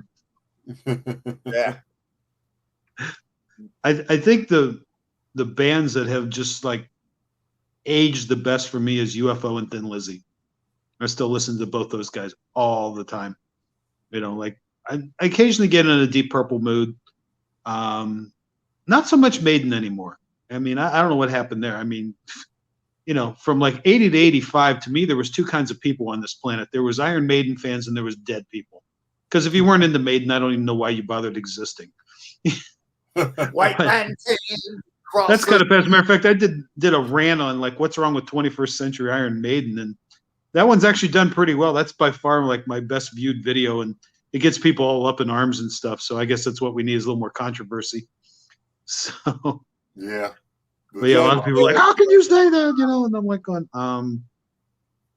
that just sounds like bad progressive stuff now. You know, I mean, there's some good things, but honestly, the most of their tunes aren't memorable to me anymore because it's like they're so freaking long, and I just don't have the attention span for it. I think I get ADD or something, because after a while I'm like, okay, are we repeating this course again? Seriously? Come on. Yeah. That's in the car. I'm flipping through, and you hear Iron Maiden all the time, and Judas Priest and stuff like that on Ozzy's Boneyard. And a friend of mine's a DJ on that, and he's a DJ on Hair Nation, Tommy London, and he plays all that stuff on there, and it's pretty neat. I was just, what did I hear today? That white man came across the sea, brought us pain and misery. Run to the hill. Killed our creed, took our game for his own need. It was just, oh man. See, I get, that was a late Clive Burr on the drums. Try and say that 5 times fast. Clive was amazing. Yeah. I liked him better than Nico, and I like Nico. But honestly, if you listen to any live versions of Run to the Hills that Nico plays, it doesn't sound right. No. It just doesn't. He didn't have the feel for it that Clive did. Clive was just a really speedy, fast drummer. He kind of reminded me in a lot of respects of Ian Pace. He was just very smooth, very fast, you know, good drum rudiments, you know. Yeah, he was a heck of a drummer. He actually did an album with Dee Snider and Bernie Torme called Desperado. And this came out after like Twisted Sister like imploded basically.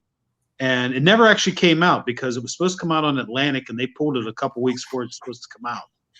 And Snyder went out there and he basically said, he says, I have no rights to this. You know, I can't sell you a copy, but I can tell you where you can get really good bootlegs. And he gave the address. So he wanted people to hear it. He didn't care if he made any money off it or not. And honestly, I think it's the best thing Dee Snider ever did. So yeah. Little side note there. Funny. Dude, man. No, the music I listen to is mostly the kind of stuff that, like we've been talking about here, and I'm the type of person that I find myself in a lot of situations where I'm listening to something that I don't want to listen to because of what I do for a living sometimes. I wind up in some of these health clubs and I listen to this god-awful, no-telling crap that they play. And the worst part about it is it's usually piped in from some hit radio station, and you hear a song that just makes you want to tear your eardrums out so you don't have to listen to it anymore. And 45 minutes later, that same song is back and playing. It's like you guys couldn't even go an hour without playing this no-talent hack on your radio station. So Conky Muzak was like that too. So when I get done, when I wrap up what I'm doing in that particular place, I'll get in my car and I've got a one of those thumb drives, a little thumb drive thing, and it plugs into a port on the car, and I can play player. Yeah, I can play that through my car. So I'll if I know I'm going into one of these places, I'll know what I'm going to need when I get out. So I'll usually queue up some, either Queensryche or some old Kiss or God. What T-shirt do you have on, Kevin? Lillian Axe. Lillian Axe. I'll put some Lillian Axe on there, and I'll make it so that when I start the car, it automatically starts playing something that I know I'm going to need when I get out of there. But yeah, that's honestly these days I've been putting Pandora on, but I've been putting on like comedy channels and just listening to like stand-up comedy while I'm driving. Huh. It's actually pretty good. That my son listens to that all day. And he listens to like old comics like Eddie Murphy and all that stuff. And he listens, we wear the aftershocks. You can still hear everything that's going on, but he's got old comics playing on there. Sam Kinison, Eddie Murphy, and a bunch of the older guys, older than that even. And he loves it. It's great stuff. The guy, I never really heard his stand-up, but it's ridiculous. And I mean, everybody's going to be like, well, yeah, of course it is. It was Robin Williams. Oh, God. Some of his stuff, I was like, oh, my God. It is. Of course, so nowadays it'd be like, oh, you're offensive. You're being racist, blah, blah, blah. Yeah. Okay. Grow up here and laugh, okay? One of my favorites was George Carlin. I used to love to see Robin Williams at like the Improv in LA on Melrose and at the Comedy Store. Oh, he was incredible. He was incredible, man. So funny. Could you imagine being able to go right now and see Robin Williams, Sam Kinison, George Carlin. What's the other one that Eddie Pryor. Murphy. Pryor. Eddie Murphy. Could you imagine being able to at least Eddie Murphy's still here. Yeah. But I don't. How would you feel, if you were a comic and all of a sudden all your stuff was, you were big like that back then, and now today, and they're telling you, oh, you're racist, all your stuff's racist. I'd be like, shut the up. Yeah. Yeah. Well, they actually have a disclaimer before Beverly Hills Cop now that this does not represent present, thoughts and stuff like that. I'm like, whatever. Beverly Hills Cop? What part of that would be offensive? Look, man, I'm not falling for no banana. It's a tailpipe. Oh, really? That's one thing I'm sure. You gotta be kidding. That's about the stupidest thing I've ever heard. Yeah, that this movie represents outdated attitudes towards this and that. I'm like going, whatever. This is why I'm glad I have my DVD. Well, here's the thing. And this sort of goes into my, the like the reselling me. I will never get rid of my DVDs of my favorite movies. Some people say, well, I don't buy DVDs anymore because you can stream it on Netflix or some other service. It's like, yeah, are you sure that at some point in time one of your favorite musics isn't going to become too offensive and taken off the air, or made so that you can't see them anymore? Edited mercifully, Yeah. Conky, let's see. There's just a little bit of my DVDs. Yeah. There you go. I'll never get rid of my DVDs because you go through them every once in a while. You're watching them and you pick out old movies that you remember things with. It just Blazing Saddles. You will. Oh God, dude! I watched that on TV a little while ago. It was so cut up. Oh yeah. Everything. The third word in it is the N word. And I'm like, oh my goodness. It's crazy. But it's sad what political correctness has done to comedy. Well, it's like when they show Animal House on TV, they show it in like an hour and a half with commercials. I mean, there's so much of it gone. Right. You're like, what the heck? And it's people gotta. I don't know what made us such a sissy society where we got to cry about everything. Being offended has become a profession now. Yeah, so you can sue. Yeah, or whine, cry, and bitch and moan, or try to change the world to something that something that it's not. So I don't know. That's a whole other topic. The interesting was back in the 80s, they tried to do that to the music, and now they're doing it to the movies. Right. You had what's her name launching the thing against music? Al Gore's wife, right? Yep. Yeah. Yep. Where you had to put the sticker on all albums and everything, and then after that, they had to take out. Walmart started with the explicit language that you had to put out 2 versions of the song without the swear words in it. Yeah, I mean, I remember that when I worked at the CD shop in the 90s, it was like, the kids would come in and go, "Is this the clean version?" I said, "I don't think so." Because they didn't want the clean version. Of course not. We know that. But, right. Yeah. Right. But yeah, that whole Tipper Gore thing. I think the best comment of the whole thing was Frank Zappa when he said that putting these stickers on here as a solution to the problem of not knowing what the kids are listening to is like saying the best solution for dandruff is decapitation.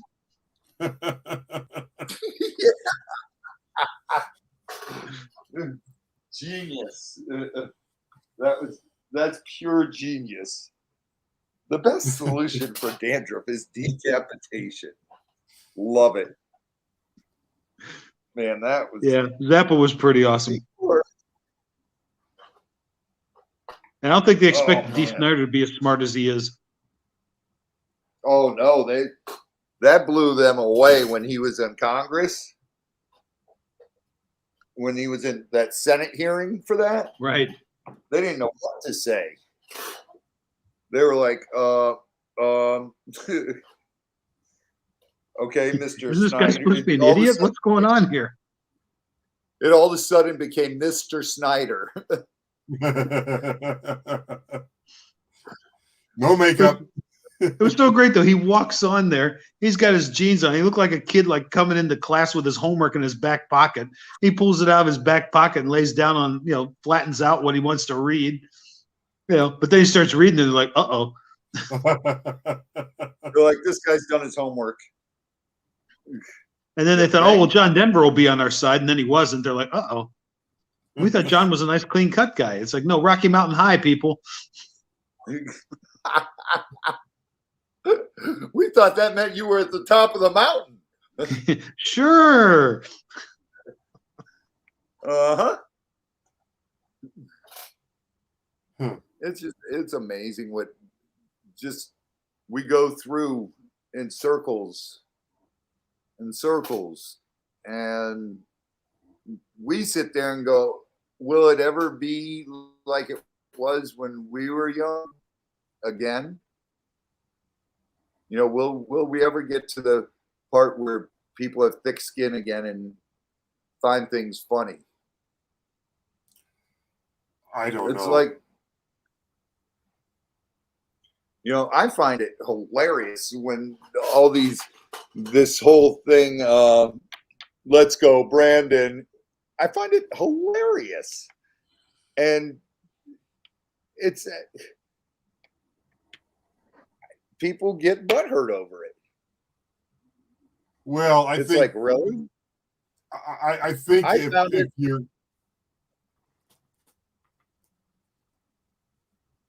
if you're getting you're what? butt hurt over it, it's because of who you voted for. Maybe I don't know.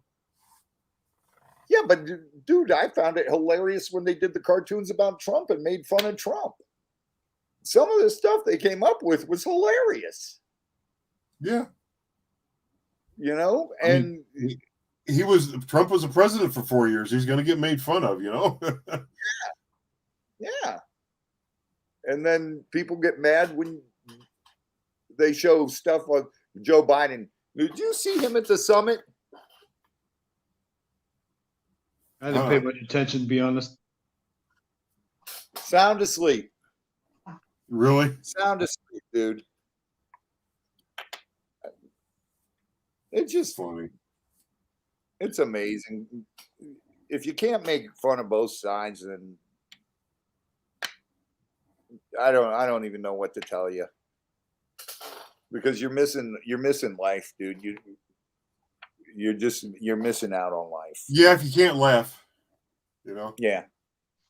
That's why I do what I do on this stupid channel. That's why I wore that damn thong. And anytime I see women's clothes, I put, you know, you got to be able to laugh. You can't laugh at yourself. Can't laugh at anybody else. You know. Yeah, exactly it. Oh my goodness, it's insane. Who's that? You. That's not Roxy. No, Roxy. No, that's not Roxy. I think it's Tootsie Cam. Tootsie.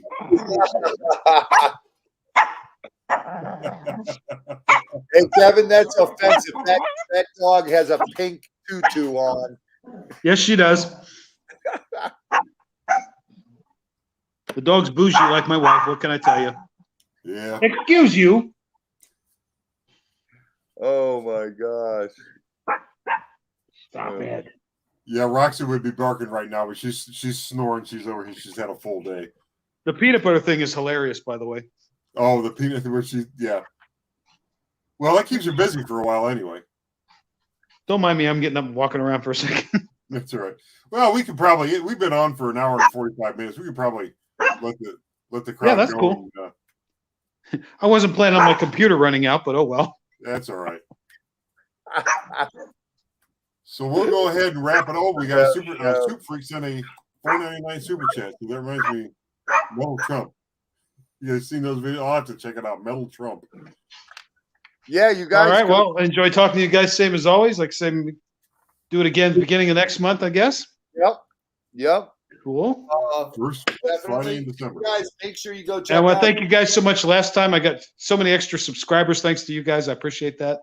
Oh, dude, how can they not follow Rain Man? This guy.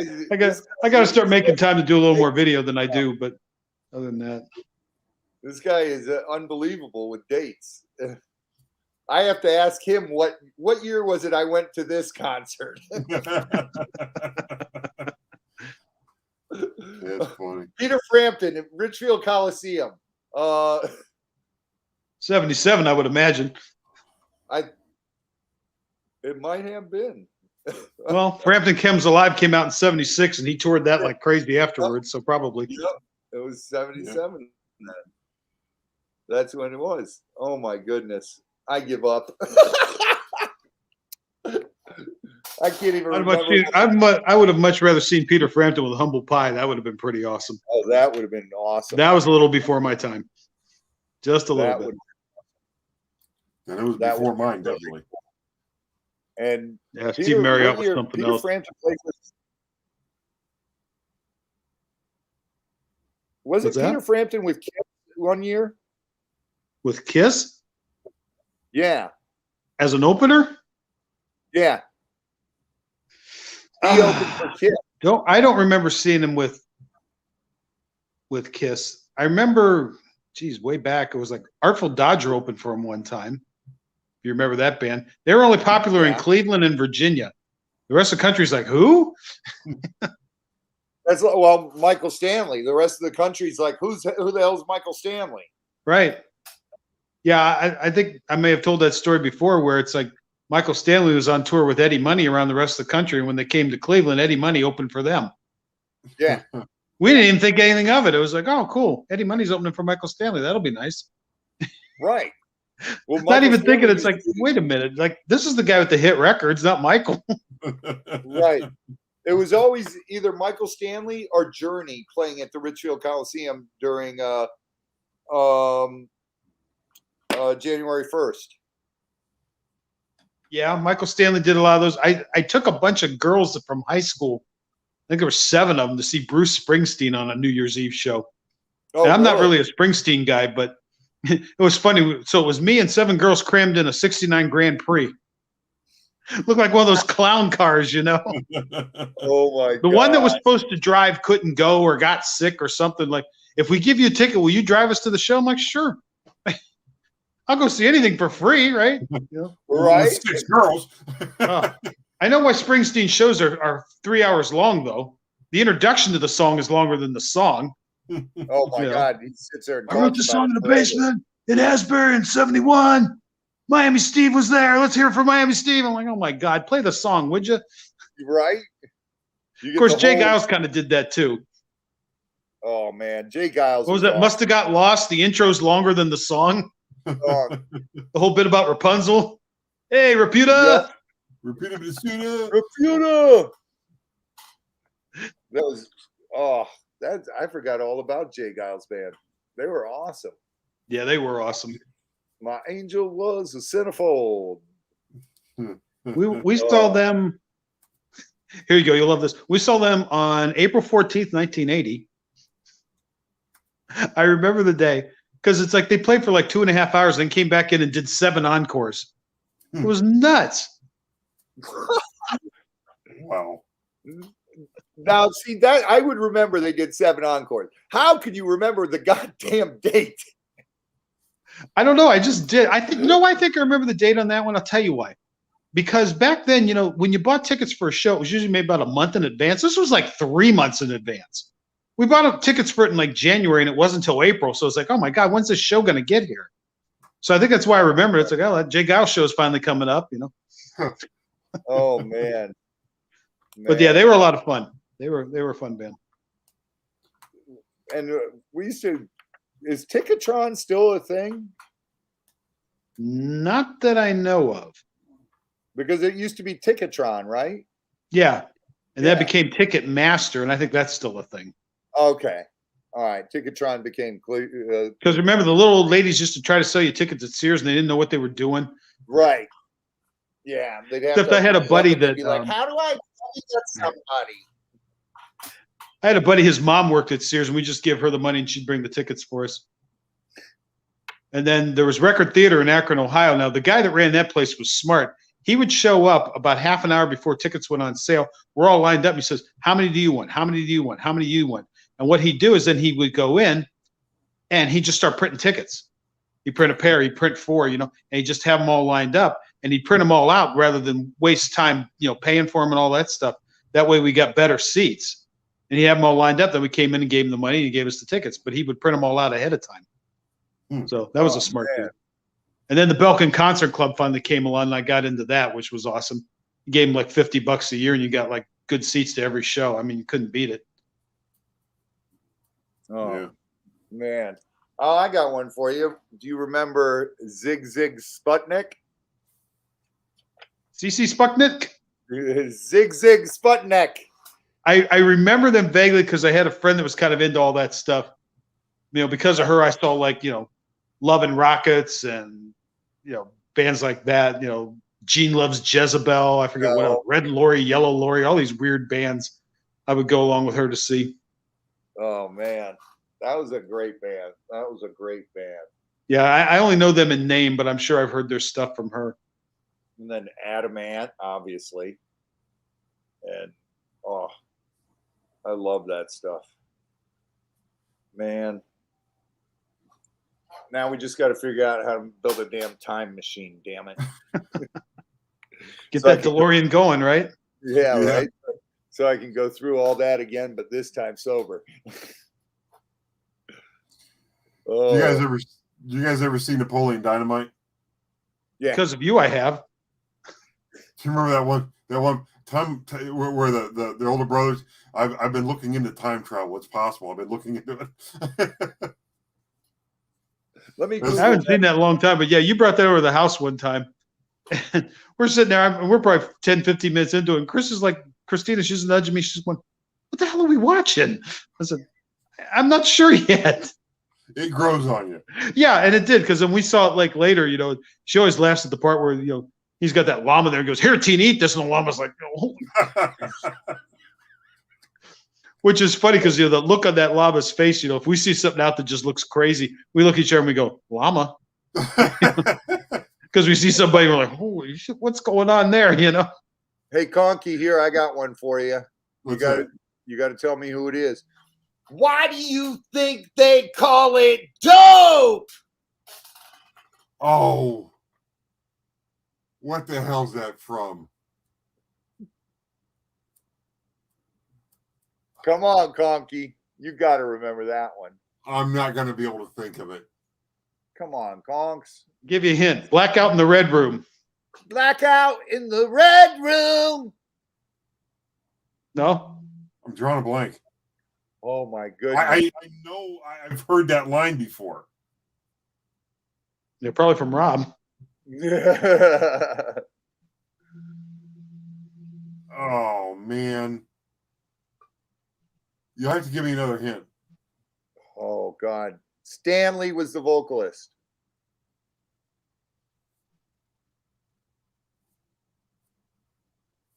Who's the singer? Stanley was what he went by. What's his last name? Went by Jizzy, didn't he? Yeah, Jizzy Pearl. But Stanley, no, I'm thinking of what's him, Jiggy. Jizzy was with that band. I almost said it there, Conky. Who did Stanley play with? God, I can't think of his band now.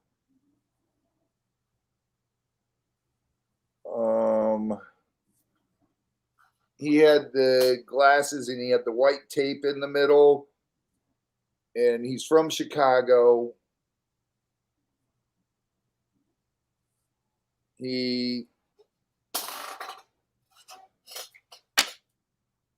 Time to play Get Swamp Jeopardy. God, I can't think of him now. Oh. Lane Stanley. No, not Alice in Chains. That's Lane Staley. Yeah. God, I can't think of.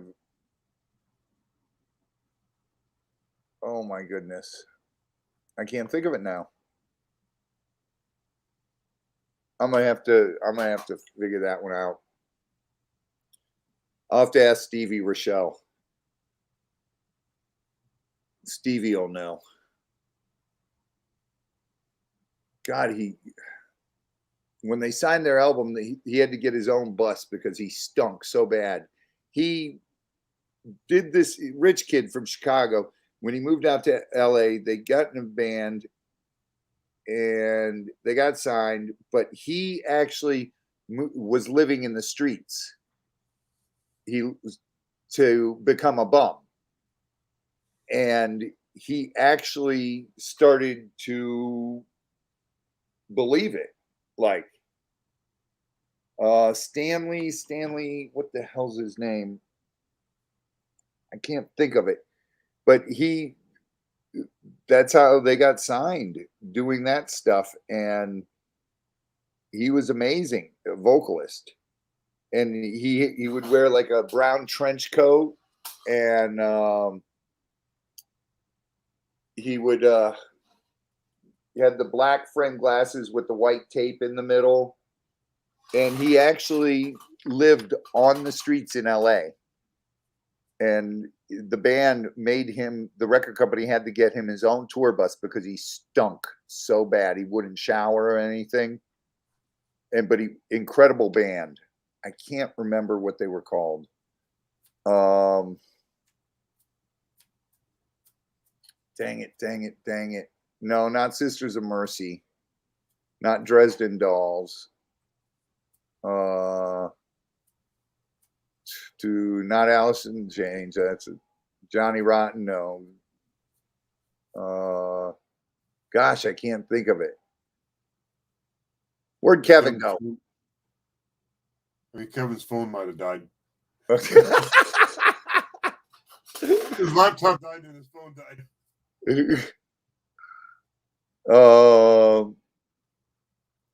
But the other band, Conky, was Love Hate. That's okay. That was Why Do You Think They Call It Dope? Was Love Hate. God, what was it? Kevin, I need your dang. I know. Give me something to hang on here. Dude, it was all over. He became a bum, and it's Stanley something. What tunes did they do? Like, God, I can't think of them. They were right around the time of Love Hate. Who else got signed right when Love Hate did? oh, geez, who was a bunch of bands from that time? Hey, stop it. Oh my goodness. I can't. Well, the second I sit down, she starts yapping. I can't even remember their songs, and I used to love them.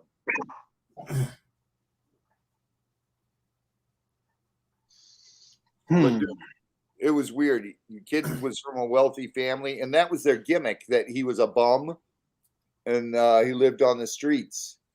And that's when no, because Jizzy was the singer for Love Hate. It wasn't Love Hate.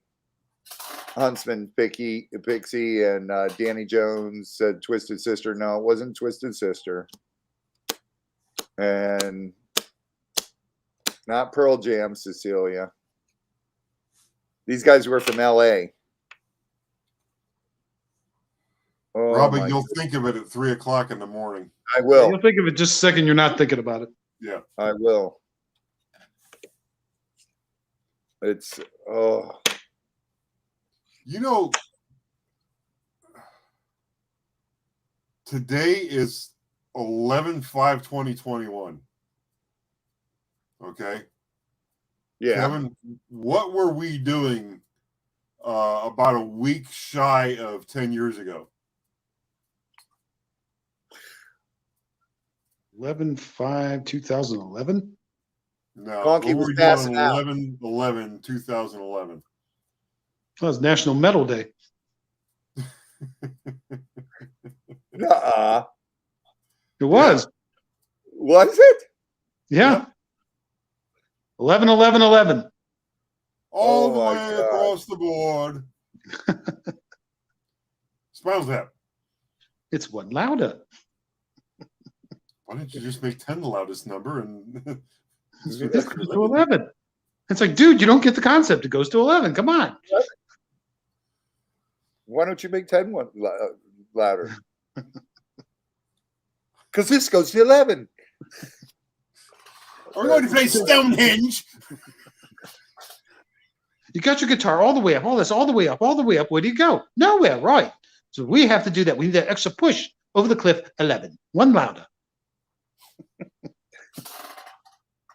Oh my God. That was Squiggy, right? Yeah. Yeah. That was Lenny, actually. Squiggy Lenny. was the short guy. Lenny was the tall guy. Yeah. Yeah. So it was Michael McKean. It was Christopher Guest and Harry Shearer. Makes all his money off The Simpsons. Yeah, the producers. Who? I'm trying to see if No, Stevie. he's Mr. Burns. He's Smithers. He's a bunch of voices. Oh, okay. Yeah. There's like 3 guys do like 90% of the voices on that show. Yeah, that's got to be a good gig. Yeah, I would imagine. This has been going on for 30 years now.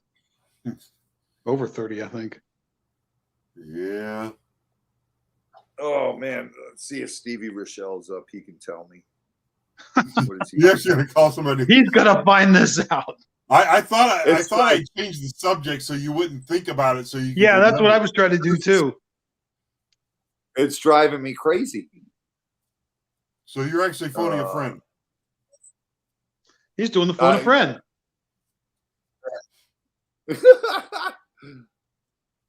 Where it's just a somebody needs a haircut, as you can see. Yes. All he sees is snow.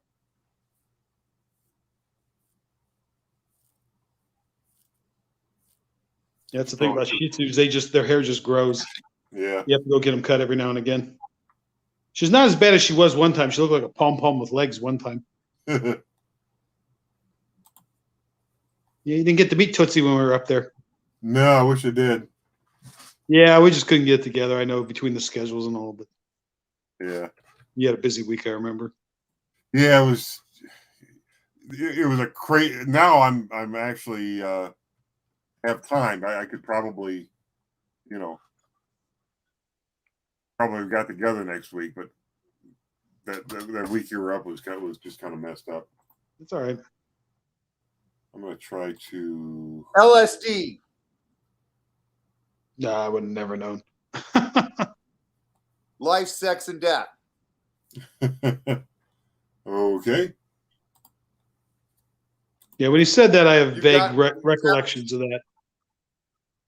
Kevin, you gotta check. Yeah, he ruled, dude. He was awesome, but he fell into this thing where he became the bum. He actually believed he was a bum. Huh. Sounds like he was. And yeah, but dude, it was just unbelievable, and he was so cool. And but then, as like when he first started it, he didn't stink and everything. He just, he lived in the band apartment and everything, band house, and he took showers and everything, and he was cool. You could sit there and talk to him, and he was a blast. But then as they went on tour, and when he came home from tour, oh my God, dude, you couldn't stand within 20 feet of him. Because you'd be like, oh my God, he smells like piss. And it was insane. But you got to check him out, Kevin. Look up LSD, Life, Sex, and Death. Yeah, when you said Life, Sex, Death, band. I remember them having like a MTV video, and like I say, I have some vague memory, but yeah, I'll definitely check them out for sure.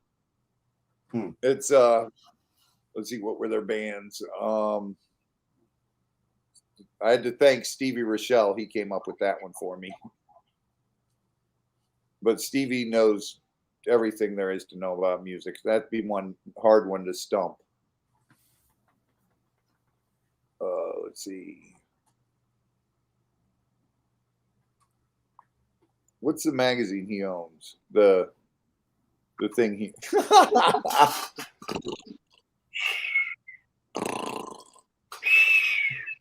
Snore away. Conky, be careful. I'll go get the lemur to shout, and she'll wake up. She'll be like, "What's that?" Let's see. Band LSD.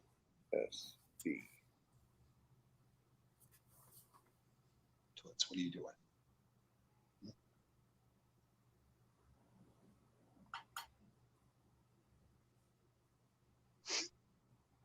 You trying to play a sample, Rob? Yeah, I'm trying to just name the song. There was a lot of weird bands sort of at the early 90s. Like I say, Love Hate was one of them, and you mentioned those guys. What was it? Warrior Soul was one of them. Some of those guys. Let me see if I can find a picture of Stanley and show you.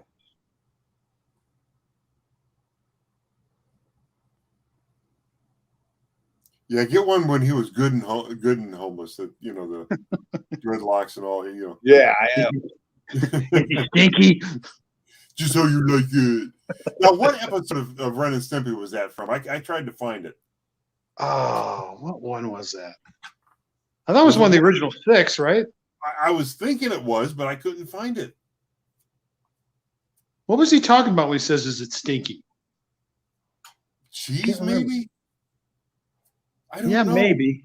It's been so long. Oh, I know. See, here's We just remember certain little lines like that and wax paper. Yeah. Dog breath.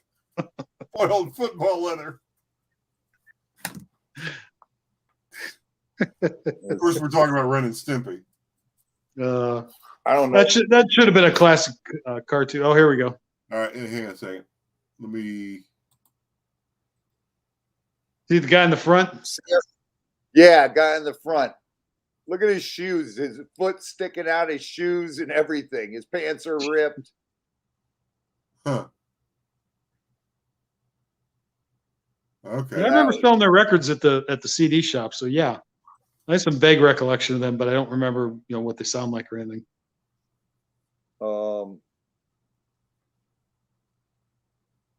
What was their big song? I forget now. What was it?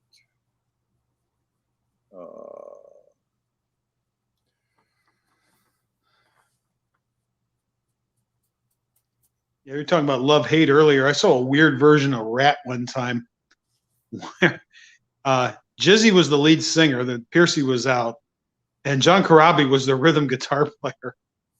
What? Yeah.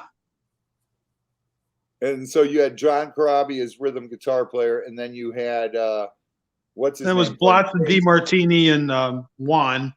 Or no, I don't think it was Juan. It may have been Juan. Robbie Crane. Yeah, Robbie. Yeah. You know how Robbie Crane got his start? He How's was that? Bobby Dowell's bass tech. Oh yeah. Yeah. Then he played on that Vince Neil album. I remember that. Yeah. Well, that was the thing because Vince Neil was the headliner of this thing. It was like Vince Neil and Slaughter and Rat and I think LA Guns or something like that. And the funny part was, a guy we knew. I don't know if you remember this guy. He called himself Neely. He used to have a thing called the Classic Metal Show. Used to be on a Streetsboro High School, and then I think he moved to Chicago. He does an internet version of it. But anyway, he was big friends with Don Dokken and stuff like that. But he got us tickets for this thing, and we're like backstage and stuff. And Vince comes in, and Vince was on crutches, and says, "Oh yeah, Vince was in a car accident." I said, "Really? Did he kill anybody this time?" And I thought this guy was going to shit himself. It's like, you can't be saying that. I said, "Did I say something that wasn't true? Sorry." Right. No, but he's like, I get you backstage, and you're taking shots at Vince Neil. I'm like, Vince Neil needs shots taken at him, man. Sorry. Oh man, where first album?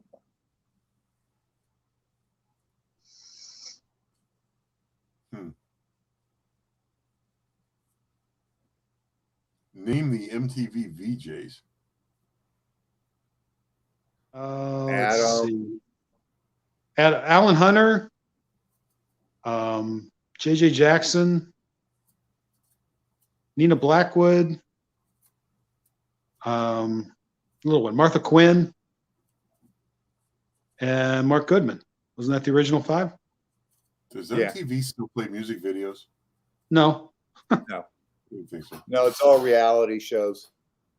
So what was super cool, talking about the VJs, Martha Quinn wore a High Plains Drifters t-shirt on the air. Really? She got it. She got it from Stiv Bators because Stiv was, friends with all of us from the Dead Boys, and he used to come see us play. And Jerry gave him a t-shirt, and he was dating Martha, and he gave it to Martha, and she wore it on the air. All of a sudden, my phone just lights up. It was like, turn on MTV. Martha Quinn's wearing one of your t-shirts. I'm like, okay, that's pretty cool. Somewhere around here, I have. It might not be down here anymore. I've got one of your 45s that I got the. Was it the T-shirt and did it look like this on the front? No, it was actually the thing on the back.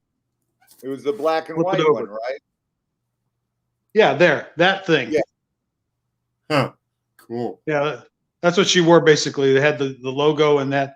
The guy that drew that stuff for us is named Rick Magyar, and he's actually a pretty famous comic book artist. All I remember was years ago he did the comic book adaptation of Alien 3, and he got paid like $750,000 to do it. I know, right? Wow. But he used to draw posters for us, Huh. That name actually sounds familiar, Magyar. He was local here? Yeah. Okay. I mean, I think he lives in New York now, but at the time he was local, yeah. Yeah, that name sounds familiar.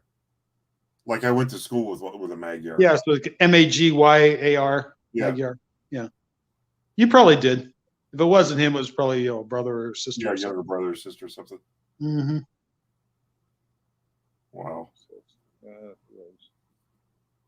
Yeah, Sweet Texas C said, I loved MTV back in the 80s, but yeah, that was. Can they still call themselves MTV then? Because the M stands for music. It did. I don't know what it stands for now. Who was the one-armed drummer? That would be the guy from Def Leppard, right? Yeah, Rick Allen. That was a car accident that took his arm, wasn't it? Yep. Yeah. Yeah, over in England. Like New Year's Eve of '84, I think, something like that. Probably took a pretty nice car with it, too. It was a Corvette. Was it? Mm-hmm. In England? Yeah. He could afford it. Yeah. He could afford to have it shipped over. Driving That's on what he our own wanted. time. Maryland Raby Sex Drive Gravy send the $4.99 super chat. Says, thank you for doing this. Thanks for doing Maryland. this.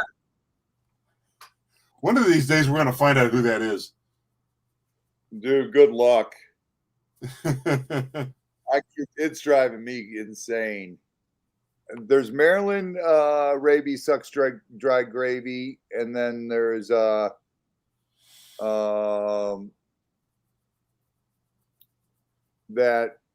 Let's Go Brandon, and then there's another one I can't figure them out. Elvis Presley Jr. Okay. Huh. That's funny. Let's Go Brandon, Maryland Raby, and Elvis Presley Jr. I'm like, it drives me crazy. They'll never tell. I know. You know? They'll never We tell. appreciate the support. Love the support.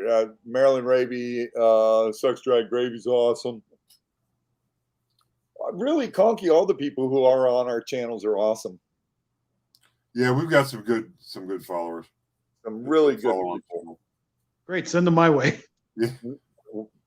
Go subscribe, man. Go subscribe. Everybody, Kevin, I the should Metalist. I don't know if I can. No, I should have probably had your link to drop it in the chat. Oh, that's all right. Like you said, I mean, just Metalist with 2 E's. The THEE. And somebody had the other one, so I couldn't get it. I had that. I should probably have the link all ready to go, but next time. That's cool. We'll drop the link more. So for our Christmas episode, right? Yeah. Yeah. Hold on, well, Kevin. we've been on for 2 hours and 15 minutes. Well, Robbie? I'm trying to cue this up for Kevin to hear. Hopefully you can't understand it, but you should be able to hear the music.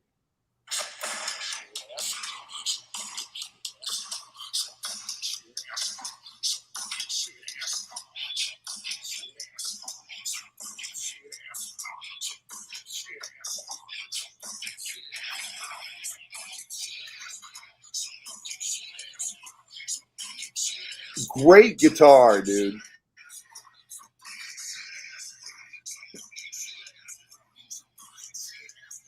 What's the name of the tune? I can't say it. Oh, you can't say it? Okay. One of those names. F-N-A-S-H-I-A-S.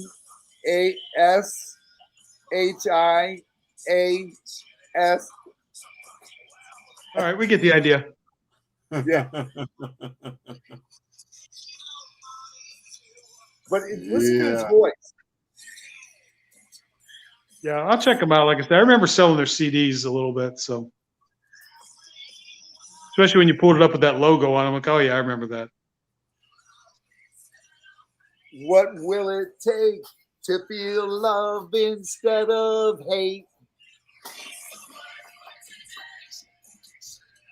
It's a great song, but they did it because the explicit language thing. Well, So yeah. they wrote a song called Effin' S-N-A-N. And it was awesome. They were a great band to see live in LA in the clubs. They were a lot of fun. Man, we had a lot of fun out there. It was so much fun. And it didn't kill you. So that's the best part. You survived. That's the best part. You know, Akron was fun too for what it was. But then I remember the first day Ernie and I pulled into LA, dude. We're pulling up to Spoiled. Darren lived out there and Sammy T lived out there. They moved out there about a couple months before us. Yeah, we played shows with Spoiled. Yeah, we're pulling up to their apartment and red Ferrari comes and we catch him at the light and it's damn Vince Neil. I'm like, what the heck? Unreal. And we're in the valley, just pulled into the valley. We just got off the highway and we're going down, headed to Darren's apartment. And it's like a Saturday and it's probably 3-4 in the afternoon. And Vince Neil pulls up next to us. We're like, oh man, heck yeah, this is the place to be. And then, you know, and the first time Michael came out when I had my apartment and he moved in with us, Sammy Yaffa lived right next door. Yeah, and he was freaking out, I'm sure. Oh, he was losing it. He's like, yeah, because he was big into Hanoi. For Hanoi Rock. And I'm like, yeah, he's a friend of mine. He's like, no way, you know him? I'm like, Michael, he lives next door. Sammy, come over.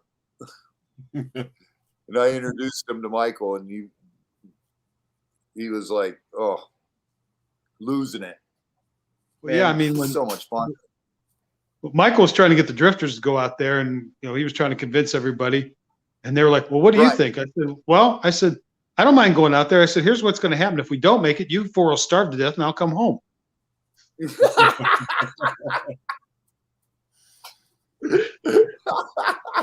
It's like then I'll look like you guys. You know, I'm twice your size now. I'll look like you guys. You guys will all be dead, and I'll come home. You know, Come home.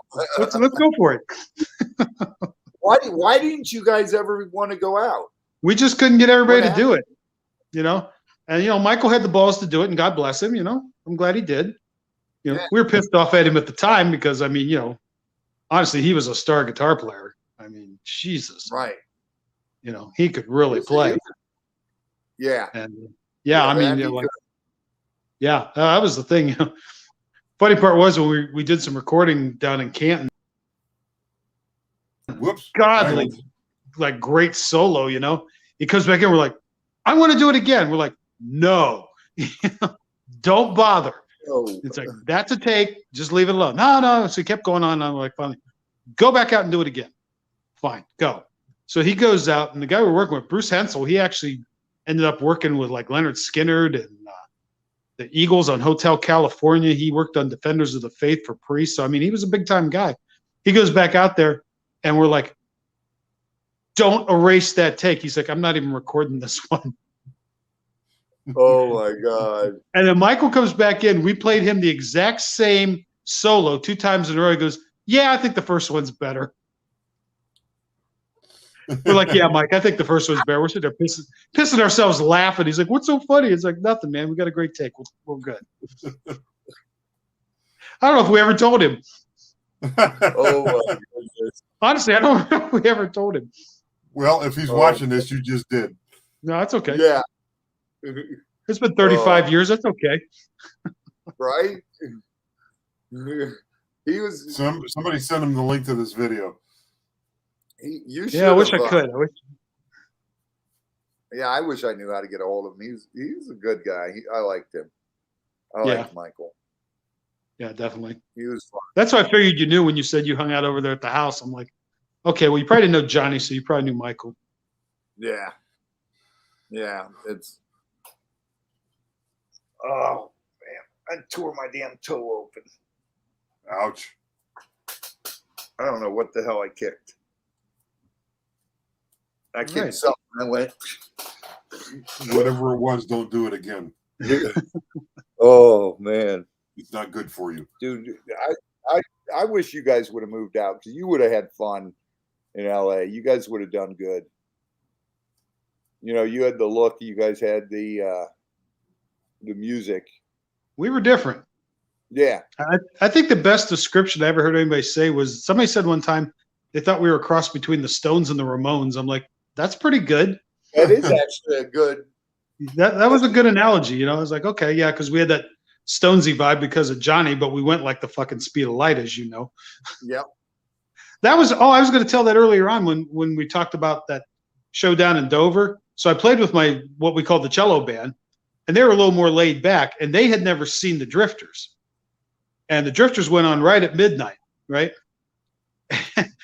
So right after we rung on the New Year, Jerry's like, "Happy fucking New Year, everybody!" He goes, "We're the High Plains Drifters. I got a question for you. You want to fight?" And we just launched, And I see the three of them standing on the wall going, because with them, I'm doing like all these little fancy things. I'm just back there like anything within arm's reach must die in 4/4 time. That's what we're doing right now. And we're going to do it for the next 2 hours. So when you said about the stamina, it's like, yeah, I mean, we used to do 45 song sets. Not that they were long songs, but that's a lot of tunes. Still. And like you said, you just remember we were just brutal. And then at the end of the night, just for fun, we do like, Ace of Spades followed by an Iggy Pop tune that was like faster than hell. It was just like, and I'm just like, oh, okay, I'm going. Yeah, that's and at the end of the night. Even doing the stuff we used to do, and because I was everywhere, I wouldn't stop. I'm just from side to the stage, back and forth, up over the drums and back down the other side, and stuff like that. And it was crazy. It was crazy, and even playing like FM station out in LA and Coconut Teasers, small stages. I'd run out into the crowd and all, and be playing. I'd run out Coconut Teasers. I was playing outside by the front doorway. I was sitting right on Sunset, almost just. Our bass player Todd, he was the first guy to get a cordless outfit, and he used to do that. He used to go out and stand in front of the bar, play in the street, and all that kind of stuff. Yeah, that's what I used to do too. DeVille actually gave me one of his old 80 setups, so I had 4 80s in my box, and I had all 4 of my basses were wireless, so I could just pick any one up, just grab another bass, and I'm wireless going. I remember we played in Pittsburgh one time, and he came off the stage and he went out the front door and he's standing out there playing outside, and the guy running the door locked the door on him. So they locked him out for a while, but he's still out there playing. It's like, okay, yeah, it's all good. Then later on that night, the owner pulled a gun on us and told us he wasn't paying us. We're like, oh, okay, well, you got the gun, so guess we're not getting paid. Well, we've got the knives, and you've got 4 tires on your car. You're going to have to replace in the morning, but that's okay. Then we got lost, and we ended up in front of Three Rivers Stadium. We couldn't figure out how to get back to the hotel. And there was a cop sitting in the parking lot at Three Rivers Stadium. They're like, you go talk to him. I was like, what do I have to talk to him? You're the only one that's sober. Oh, okay. So whatever, I talked to the cop, and he laughed a little bit. He says, yeah, these one-way streets will get you. Go down here and turn left, and you'll be fine. I'm like, okay, cool, thanks. I'm like, pay no attention to the rest of these idiots in the car. Just better waste it off their ass. Yeah, pay no attention to them. Just listen to me. It's all good. I'm amazed that you got your eyes over here. You're amazed what? I'm amazed that you got your entire drum set in the trunk of the Thunderbird. Yeah, it fit pretty good. I mean, the bass drum had to sit in the back seat. Everything else could go in the trunk, though. But the PT Cruisers were the best. I mean, they're small cars, but you can get a ton of gear in those things. Yeah. But that little Thunderbird, Everything in it. that was a fit. Yeah. All right, guys. All right, gentlemen. We made our 2.5 hours as I got work to do. usual. I got to eat another bowl of chicken. Yeah, we're All gonna right, cool. wrap it up, You and we can will be do it. back first Friday of. And Conky, you December. got your auction tomorrow night, right? I do. I have my live tomorrow night. Conky, you got your at, auction. 8:00, and then you have your live Sunday night, right? Awesome. Make sure you guys subscribe to Conky. Make sure you guys subscribe to the Metalist. And like Conky said, we're going to do this every the first Friday of every month, and That's just the plan. sit here and reminisce and talk about music and whatever else you guys bring up. We'll see. Yep. And Just the way it goes. yeah, exactly. Two Lees. It's all about having a good time. Nothing but a good time. Yes, sir. And that's it. All right, gentlemen. You guys All right. take care. Peace. Love you. Pumped. Share your passion and random act of kindness. There you go. Love you. Till next time.